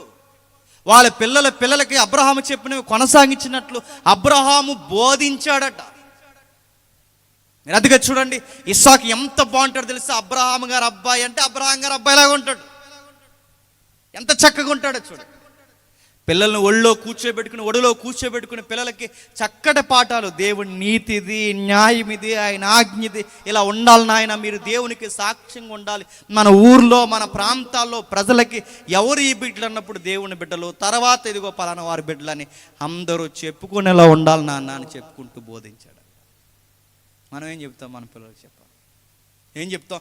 మన వాళ్ళకు కూడా కూర్చోబెట్టుకుని యాకోబు సైతం చెప్పాడు. మనం ఏం చెప్తాం చెప్పిన? బామలో, తాతలో వీళ్ళందరినీ ఒళ్ళో కూర్చోబెట్టుకుని ఏం చెప్తా చెప్పిన? రే, మీ తాత అచ్చు నీలాగా ఉండేవాడు. నీలాగుంటే మీ తాత ఏం చేశాడు? 2 కంచాలు తినేవాడు. 2 కంచాలు తినేవాడు నేర్పించాడికి. 2 కంచాలు తినేసాడు. ఇప్పుడు ఏ పని పాటలేడు. 2 కంచాలు తినేస్తే ఏమవుతాడండి? ట్యాంక్ పెరిగిపోతాడు. దేనికని పనికొస్తాడు? ఆడి పని ఆడే చేసుకోలేడు. ఎలాంటి నేర్పి? మీ తాత 2 కంచాలు తినేసేవాడు. ఇంకా మీ తాత వయసు ఉన్నప్పుడు ఏం చేశాడు తెలుసా? మీ తాతకి 4 అన్నారు. 7 నలుగురు, 5లో ఒకరు, 5లో ఒకరు, 5లో. ఇలాంటివన్నీ అడిగి చెప్పి ఇన్స్పైర్ అవుతాడు. మా తాత పేరు నాకు ఇట్టారు 4 అంటే మినిమం మనకి అనుకుంటున్నాడు. ఏం చెప్పాలి? అస్సలు మనకి ముచ్చట కూడా రాదండి. మన పిల్లలతో ఏం మాట్లాడు ముచ్చట్లు కూడా రావు మనకి. అబ్రహాం గారు ఏం చెప్పారు తెలుసా? దేవుని ఆజ్ఞలు చెప్పాడు. అబ్రహాం గారు ఏం చెప్పాడు తెలుసా? దేవుని నీతి సూత్రాలు చెప్పాడు. ఏం చెప్తున్నాడు చూడండి. నీతి న్యాయములు జరిగించు యెహోవా మార్గమును గైకొన్నట్లు అతడు వారికి ఆజ్ఞాపించుట నేను అతన్ని ఎరిగి. ఇస్సాకుకి ఏం చెప్పుంటాడు చెప్పండి? నాన్న, నువ్వు చాలా గౌరవపదంగా దేవుడి పట్ల భయభక్తులు కలిగి ఉండాలిరా అని చెప్పాడు. ఇస్సాకు కోసం మాట చెప్పి నేను ముగిస్తాను. దేవుడట ఇస్సాకు ఎదిగి అందొస్తున్న టైం కట్ట దేవుడు అబ్రహాంని అడిగాడట, ఏమని? నీ కొడుకుని బలిగా ఇచ్చే, నీ కొడుకుని నాకు బలిగా ఇచ్చే అన్నప్పుడు దేవుడు తన కొడుకుని కొండ చివరి తీసుకెళ్ళిపోయి కొండపైకి వెళ్ళి కత్తి పైకి ఎత్తేంత వరకు గొర్రెపిల్ల నువ్వే అన్న సంగతి ఎవరికి అర్థమవులేదండి. అలాంటి టైంలో వయసు అయిపోయి నాన్న కత్తి పైకి ఎత్తుతుంటే గమనించండి, వయసులో ఉన్న కుర్రోడు ఆయన అడగడం ఏంటి, నువ్వు కత్తి పైకెత్తడం ఏంటి, నువ్వు నన్ను నరకం ఏంటి, నీ పిచ్చి మూఢనమ్మకాలు ఏంటని ఒకవేళ అబ్రహాముని ఎదిరిస్తే అబ్రహాము ఆ వయసులో ఉన్న కొడుకు వెనకాల పరిగెట్టగలడా? ఆయన నిన్ను అడగడం ఏంటి, నువ్వు నా మీద, నా భార్యడి కాల జీవితం అంతా చూసావు, నేనేమీ చూడలేదు, నువ్వు నా మీదకి తిరగబడి నన్ను చంపేయడం ఏంటి, నీ పిచ్చి మూఢనమ్మకాలని తిరగబడితే. కానీ ఆ కొడుకు ఎలా అంటాడు చెప్పండి, నాన్న నీకు విషయం చెప్తున్నా, ఆ దేవుడు నీతో ఏం మాట్లాడాడో మాట్లాడలేదు నాకు తెలియదు, కానీ దేవుడు మాట్లాడాడని చెప్పావు, నీ మాట నేను నమ్ముతున్నాను. ఈ కొడుకు ఆ తండ్రికి బలిగి ఇచ్చేయడం ఈ కొడుక్కి ఇష్టమైతే, ఆ తండ్రి కొరకు ఈ తండ్రి నలిగిపోవడం ఈ తండ్రికి ఇష్టమైతే, ఈ తండ్రి కొరకు ఈ కొడుకు చనిపోవడం ఇష్టం. నాన్న నిన్ను ఎంత గౌరవిస్తున్నాను చెప్పినా, చచ్చిపోవడానికైనా నేను సిద్ధమవుతున్నాను. నా చేతులు కట్టేస్తావో, కట్లు బేర్చేస్తావో, నా కంట మీద కత్తెత్తి నరికేస్తావో, ఏం చేస్తావో చేయనా అన్నట్టు మౌనంగా ఉండిపోయి తన కొడుకుకి ప్రాణాలు ఇచ్చే కొడుకులో ఉండిపోయి, విశ్వాసులకు తండ్రి అబ్రహాం గారు. ఆ అబ్రహాం గారు అబ్బాయి ఎవరంటే ఎంత గర్వంగా చెప్పచ్చండి, ప్రాణాలు ఇచ్చే కొడుకు ఇస్సాకు అని చెప్పచ్చు. ఎంత చక్కగా ఉంది చూడండి. ప్రాణాలు ఇచ్చే కొడుకు, కొడుకుకి తగ్గ తండ్రి, తండ్రికి తగ్గ కొడుకు. ప్రాణాలు ఇచ్చే కొడుకులు కూతుర్లు ఉన్నారా? మిమ్మల్ని అడుగుతున్నాను నేను. ప్రాణాలు ఇచ్చే కొడుకులు ఉన్నారు, ప్రాణాలు తీసేసే వాళ్ళు ఉన్నారు చెప్పండి. ప్రాణాలు తీసేస్తున్నారు, తలగొట్టేసుకుంటున్నారు, ఏమని అనవసరంగా అంటున్నారు. వీడు పుట్టాకే మాకు అసలు పైసలు కూడా లేకుండా పోయినాయి అంటున్నారు, ఈ పుట్టాకే మా గౌరవం అంతా పోయింది అంటున్నారు. నేను అడుగుతున్నాను, ప్రాణాలు ఇవ్వద్దు కానీ అలా ప్రాణాలతో ఉండేయండి, నేను అదే కోరుకుంటున్నాను. మీరు ప్రాణాలు ఇచ్చేంత ప్రేమ మీ తల్లిదండ్రులకు చూపిస్తలేదో తెలియదు, కానీ మీ వల్ల ప్రాణాలు పోకుండా చూడండి. సామెతలు ఏముందో తెలుసా? తండ్రులు కుమారులు తండ్రులకు కిరీటముగా ఉండాలి, తండ్రులు కుమారులకు అలంకారంగా ఉండాలి. అందులో వరుసలో ఇదిగో మనకు కనబడుతున్నాడు. ఆ వరుసలో మనకు కనబడుతున్నది ఆనోకుకి మెతూసెలా కనబడుతున్నాడు, అబ్రహాముకి ఇస్సాకు కనబడుతున్నాడు, యెష్యాకి తన కొడుకులు కనబడుతున్నారు, తన కొడుకులకి యెష్యా కనబడుతున్నాడు. క్రొత్త నిబంధనలో బాప్టిజం ఇచ్చి యోహానికి జకర్యాకి బాప్టిజం ఇచ్చి యోహాను. ఇక ముగించేస్తున్నాను. అన్నిటికన్నా గొప్ప ప్రేమ మరొకటి ఉంది త్రిత్వంలో. ఆ త్రిత్వంలో ఉన్న గొప్ప ప్రేమ ఏంటో తెలుసా? త్రిత్వంలోని వ్యక్తిత్వం. పరలోకం నుంచి భూలోకానికి దైవసుతుడు ఇళ్ళలోకి వచ్చాడు. ఇళ్ళలోకి వచ్చి ఏమైపోయాడండి ఆయన? తండ్రి చిత్తము నెరవేర్చడానికి ఆకాశానికి భూమికి మధ్య విలవిల్లాడుతూ చనిపోయాడు. గెత్సెమనే వనములో రోదన చేశాడు, రక్తము కార్చాడు. ఆకాశానికి భూమికి మధ్య వేలాడిపోతూ ఎంతకింత శ్రమ పడుతున్నావంటే నా తండ్రి చిత్తమే సిద్ధించుగాక. తండ్రికి తగ్గ కొడుకు తగ్గ తండ్రి. ఆయన మురిసిపోయి అన్నాడు మాట, ఈయనే నా ప్రియకుమారుడు, ఈయన యందు నేను ఆనందించుచున్నాను. మీరు ఆ బైబిల్ వచ్చిన వాళ్ళు రేపు నుంచి మనకు స్టార్ట్ అవుతాయి లెంట్లో. ఆ లెంట్లో మనకు జ్ఞాపకం చేసుకుని అందులో ఒక మాట మనకు జ్ఞాపకం ఉంటుంది, ఏలీ ఏలీ లామా సబక్తా. ఆ మాట మనం చదువుతున్నప్పుడు చూడండి, ఆయన బాధపడిన దేనికో చెప్పిన, నాన్న నన్ను సిలివేస్తున్నారని నేను బాధపడలేదు, నాన్న నా శిష్యులందరూ నన్ను వదిలేశారని నేను బాధపడలేదు, తండ్రి నా నాన్న వారు అందరూ దూరం అయిపోయారని నేను బాధపడలేదు, నా వెనకాల అద్భుతాలు అనుభవించిన వెనకాల సూచక్రియలు అనుభవించి ఆరోగ్యాలు స్వస్థతలు పొంది వీళ్ళందరూ వెళ్ళిపోయారని నేను బాధపడలేదు. ఈ సిలువ కూడా నన్ను బాధ పెట్టట్లేదు. చివరికి ఎండకి ఇలా ఎండిపోతున్నాను, సిగ్గుతో నేను ఇలా సిలువ వేయబడుతున్నాను కూడా బాధపడలేదు. నేను బాధల్లా ఒక్కటే, గెత్సేమనే వనం దగ్గర నుంచి ఇక్కడ వరకు నా బాధల్లా ఒక్కటే. లామా లామా అంటే ఏలి ఏలి అంటే దాని అర్థం దేవా దేవా, అందరు నా చెయ్యి వదిలేసినా నాకు ఏం అవ్వలేదు, కానీ తండ్రిగా నువ్వు మాత్రం నా చెయ్యి వదలకు, నేను తట్టుకోలేను. నా చెయ్యి ఎవరు వదిలేసినా పర్లేదు, నీ కొడుగ్గా ఒక్క నిమిషం కూడా నీకు దూరంగా నేను ఉండలేదు. నాకు సిలువ కన్నా బాధాకరమైనది నీ ఎడబాటు, నేను తట్టుకోలేను అన్నాడు. నేను అనుకుంటాను ఆ రోజు పరలోకం అంతా కన్నీరుతో ఉండిపోయి ఉంటుంది, ఆ రోజు పరలోకం అంతా విలవిల్లాడిపోయి ఉంటుందండి. ఆ రోజు పరలోకపు తండ్రి తన కొడుకు ఆ మాట పలుకుతూ చనిపోతున్నప్పుడు పరలోకం నిశ్శబ్దం అయిపోయి ఉంటుంది. ఆ రోజు తండ్రికి తగ్గ కొడుకు చివరికి ఎలా చనిపోయాడు తెలుసా? దాహం దాహం దాహం అని ఆయన అరుస్తూ ఆర్తనాదనాలు చేసి చావు కేకలు వేస్తుంటే ఈ మూర్ఖులు ఆ సిరకను ముంచారట. సిరకకి ఏం ముంచారండి? మద్యం అని ఉంది మూల భాషలో. మద్యం అంటే పులుసు పోయి మురగబెట్టిన ద్రాక్షరసం మద్యం అయిపోతుంది. ఆ మద్యాన్ని ముంచి ఆయన నోటికి అందించారట. తాగొచ్చాయి. కానీ తాగడు. ఎందుకో చెప్పన, చావనైనా చచ్చిపోతాను కానీ నా తండ్రి ఇచ్చిన దేహాన్ని అపవిత్రం చేయను. మీరు ఇంటికి వెళ్ళిన తర్వాత చదవండి, దాహంతోనే చచ్చిపోయాడు. నేను అడుగుతున్నాను, నడినెత్తి మొదలుకొని అరికాల వరకు మనకు పవిత్రమైన దేహం ఇచ్చాడు. చావులో కూడా, ఆ చావులో దాహం వేస్తున్నప్పుడు ఆ దాహాన్ని ఏమాత్రం మద్యం తీసుకుంటే ఆ దేహం అపవిత్రం అయిపోతుందేమని చచ్చిపోయాడు. మిమ్మల్ని అడుగుతున్నాను, ఎలాంటివి తాగుతూ తిరుగుతున్నారండి? మిమ్మల్ని అడుగుతున్నాను, ఎలాంటివి చూస్తూ ఈ దేహాన్ని అపవిత్రం చేస్తున్నామండి? ఎలాంటివి మాట్లాడుతూ అపవిత్రం చేస్తున్నామండి? చివరికి నడినెత్తి మొదలుకొని అరికాలు వరకు ఈ పవిత్రమైన దేహాన్ని ఎక్కడో దిక్కుని ఏదో ఒక అపవిత్రత చేసి ఆ తండ్రిని మనం బాధపెడుతున్నాం. నేను ముగించేస్తాను. ఇక యేసు ప్రభువుకి, యెహోవాకి మనం పోలికిస్తే, ఇదిగో ఆ యెహోవా యేసుకి అలంకారం, ఈ యేసు యెహోవాకి మహిమను తెచ్చే కుమారుడు, మహిమకరమైన కుమారుడు. అదిగో ఆ బైబిల్లో మీరు ఆది కాండ నుంచి ప్రకటన గ్రంథం వరకు అడుగడుగున కుటుంబాలు చూడండి. చివరికి పరలోకపు కుటుంబం కూడా తండ్రికి తగ్గ కొడుకు, కొడుకుకి తగ్గ తండ్రి. నేను ముగించే ముందు ఒక మాట అడుగుతున్నాను. ఎవరైతే యువత ఈ సభలకు కారణంగా ఉన్నారో, సభలో చేయడం పెద్ద ప్రాముఖ్యం కాదు, కానీ సభల తర్వాత ఆ సత్క్రియలకు, సత్యానికి అనుకూలంగా నడుచుకోవడం ప్రాముఖ్యం. గుర్తుపెట్టుకోండి. రేపు నుంచి జేమ్స్ అనేవాడు ఇక్కడ కనబడ్డు, ఈ సభలు చేసిన వాళ్ళు కనబడతారు. ఎవరండి ఈ పిల్లంటే, ఈ చక్కటి పిల్లలేనండి ఆ సభ చేసిందని చెప్పుకోవాలి. ఒకవేళ ఈ వాక్యానుసారమైన బతుకులు ఈ పిల్లలకుంటే అలాంటి పిల్లల్ని ఈ పెద్దలు పోగొట్టుకోకూడదు. ఎందుకంటే ఒకసారి వాళ్ళని పోగొట్టాము, లోకంలో ఒక ఆత్మ కలిసిపోతే ఆ లెక్క ఎవరిని అడుగుతాడు చెప్పిన? పెద్దల్ని అడుగుతాడు. క్రైస్తవులు ఉన్న ఈదులో నేరం జరిగిందనుకోండి, దేవుడు ఆ ఈదులో నేరం చేసినాడు అడగడు, ఆ ఈదులో క్రైస్తవుని అడుగుతాడు. ఇంకా నేరాలు మీ ఈదులో జరుగుతున్నాయంటే మీరు సువార్త చెప్పట్లేదా అని అడుగుతాడు ఆయన. మీ చర్చిలో యువకులు సరిగ్గా ఉండడం లేదంటే ఆ బాధ్యత ఎవరిని అడుగుతాడు చెప్పిన? సీనియర్స్ని అడుగుతాడు ఆయన. ఒకవేళ ఈ సభ తర్వాత ఎవరైతే ఈ సభ చేసిన వారు ఉన్నారో మీరు సరిగ్గా లేకపోతే పెద్దలను అడుగుతాడు. పెద్దలు సరిగ్గా లేకపోతే పెద్దలు గాడి తప్పినప్పుడు జూనియర్స్గా మీరెందుకు బాధ్యత తీసుకోలేదని మిమ్మల్ని కూడా అడుగుతారు. మీరు వారికి కిరీటంగా ఉండాలి చెప్పండి, వారు మీకు అలంకారంగా ఉండాలి.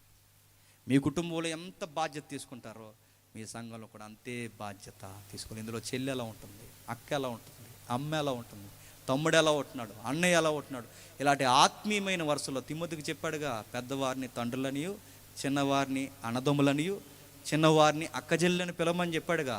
ఈ ఆత్మీయ కుటుంబంలో ఎవరు ఎలా ఉన్నారో బాధ్యత మనం తీసుకోవాలి. అలా తీసుకున్నారు కనుకే ఈ పిల్లలు నాకు చెప్పారు, ఎందుకు మీరు సవాల్ చేస్తారని అడిగితే, మా ఊర్లో చాలామంది వయసుకు వచ్చిన పిల్లలు లేనిపోయిన అలవాట్లు వాళ్ళు చనిపోతున్నారు అన్నయ్య అని చెప్పారు. బాధ్యత, ఆ బాధ్యత వాళ్ళు తీసుకున్నారు కనుక అలాంటి పిల్లలు లేచి నిలబడినప్పుడు మనం వినదట్టాలి. మనం వినదట్టలేదనుకోండి ఏమవుతారు చెప్పండి? ఎంకరేజ్ లేనప్పుడు ఎందుకని లోకంలో కలిసిపోతారు? ఆ ఆత్మలను మనల్ని అడుగుతారు. మోసే నిలబడ్డాడట, మోసేని ఎంకరేజ్ చేయలేదట. ఎలాంటి వాళ్ళ దగ్గర నేను నిలబడ్డాను, అనవసరం ఇక్కడ ఉండవు అనుకుని మిద్యానారణ్యానికి పోయి పెళ్లి చేసిన పిల్లల్ని కానీ సెటిల్ అయిపోయాడు. అలా ఎంకరేజ్ చేయలేదు. మళ్ళీ దేవుడు పట్టుకుని లాక్కొస్తే కానీ పని అవ్వలేదు. మిమ్మల్ని అడుగుతున్నాను, నిలబడిన వాడిని ఏంటిదట్టండి, తండ్రుల్లా వారికి వ్యవహరించండి. కొడుకులు మీరెవరైతే బిడ్డలు ఉన్నారో తండ్రులుగా భావించి వాళ్ళని గౌరవించండి. మీకు వారి అలంకారం, వారు మీరు అలంకారం.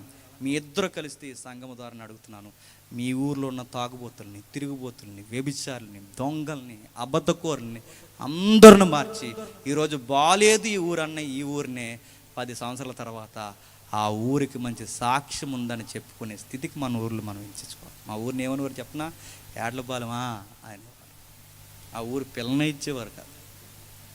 అది మా ఊరు, గొడవలూరు, చేతబళ్ళూరు అనేవారు మా ఊరు. కానీ విషయం ఏంటి చెప్పిన, 10 years తర్వాత, ఇప్పుడు 15 సంవత్సరాల తర్వాత వేటలపాలెం అంటే ఒక సౌండ్ ఉంది అక్కడ. ఆ సౌండ్ ఏంటి చెప్పిన, దేవుని పిల్లలు ఉంటారు అక్కడ. 10 ఏళ్ళ తర్వాత, 10 ఏళ్ళకి ముందు మా ఊరికి సంబంధాలే లేవు, కానీ 10 ఏళ్ళ తర్వాత వేటలపాలెం అనుకున్న ఒక అడ్రస్. అందుకే నా పేరు గుర్తుండదు లేదు, కానీ జేమ్స్ అంటే ఆవిడ గుర్తుండదు. వేటలపాలెం జేమ్స్ అంటే అందరూ గుర్తుంటారు. కాబట్టి మనం బతుకుదాం, మహిమకరంగా బతుకుదాం. మన తండ్రులకు గౌరవం తెచ్చేలా బతుకుదాం. మన కుటుంబాలకు గౌరవాన్ని ఇచ్చేలా బతుకుదాం. దేవుడు మిమ్మల్ని దీవించునుగాక. ఆమేన్. ఆమేన్. ప్రార్థన. ప్రేమ గల తండ్రి, కృపగల దేవ, మీ విలువైన సంగతులు మాకు అందించారు. మీ అందరికీ ఈ సంగతులు అర్థమయ్యో తెలియదు తండ్రి. ముఖ్యంగా యువతి ఎవరైతే ఉన్నారో తండ్రి, యవన బిడ్డలందరినీ బట్టి ప్రార్థిస్తున్నాం తండ్రి. ఈ సభలో చేయడం తండ్రి ఎంత ఘనకార్యమో, వారు జీవించడం కూడా అంతే ఘనకార్యము తండ్రి. ఈ మాటలు అర్థం చేసుకున్నవారు ధన్యజీవులు, అపార్థం చేసుకున్నవారు వారి ఆత్మలకు వారి ఉత్తరవాదులు. మీ దయ, మీ కిరీటం ఎల్లవేళ్ళ ఉంచండి. ఈ కుటుంబాలుగా వీరిని కాపాడండి. ఈ సంఘము పెద్దలను తండ్రి, యవనస్తులను అందరినీ తండ్రి ఆత్మీయమైన ప్రేమతో నిలబెట్టి మా ఊరిని మేమే బాగు చేసుకోవాలని తండ్రి ఒక కంకణాన్ని, ఒక కసిని తండ్రి వారిలో రేపండి.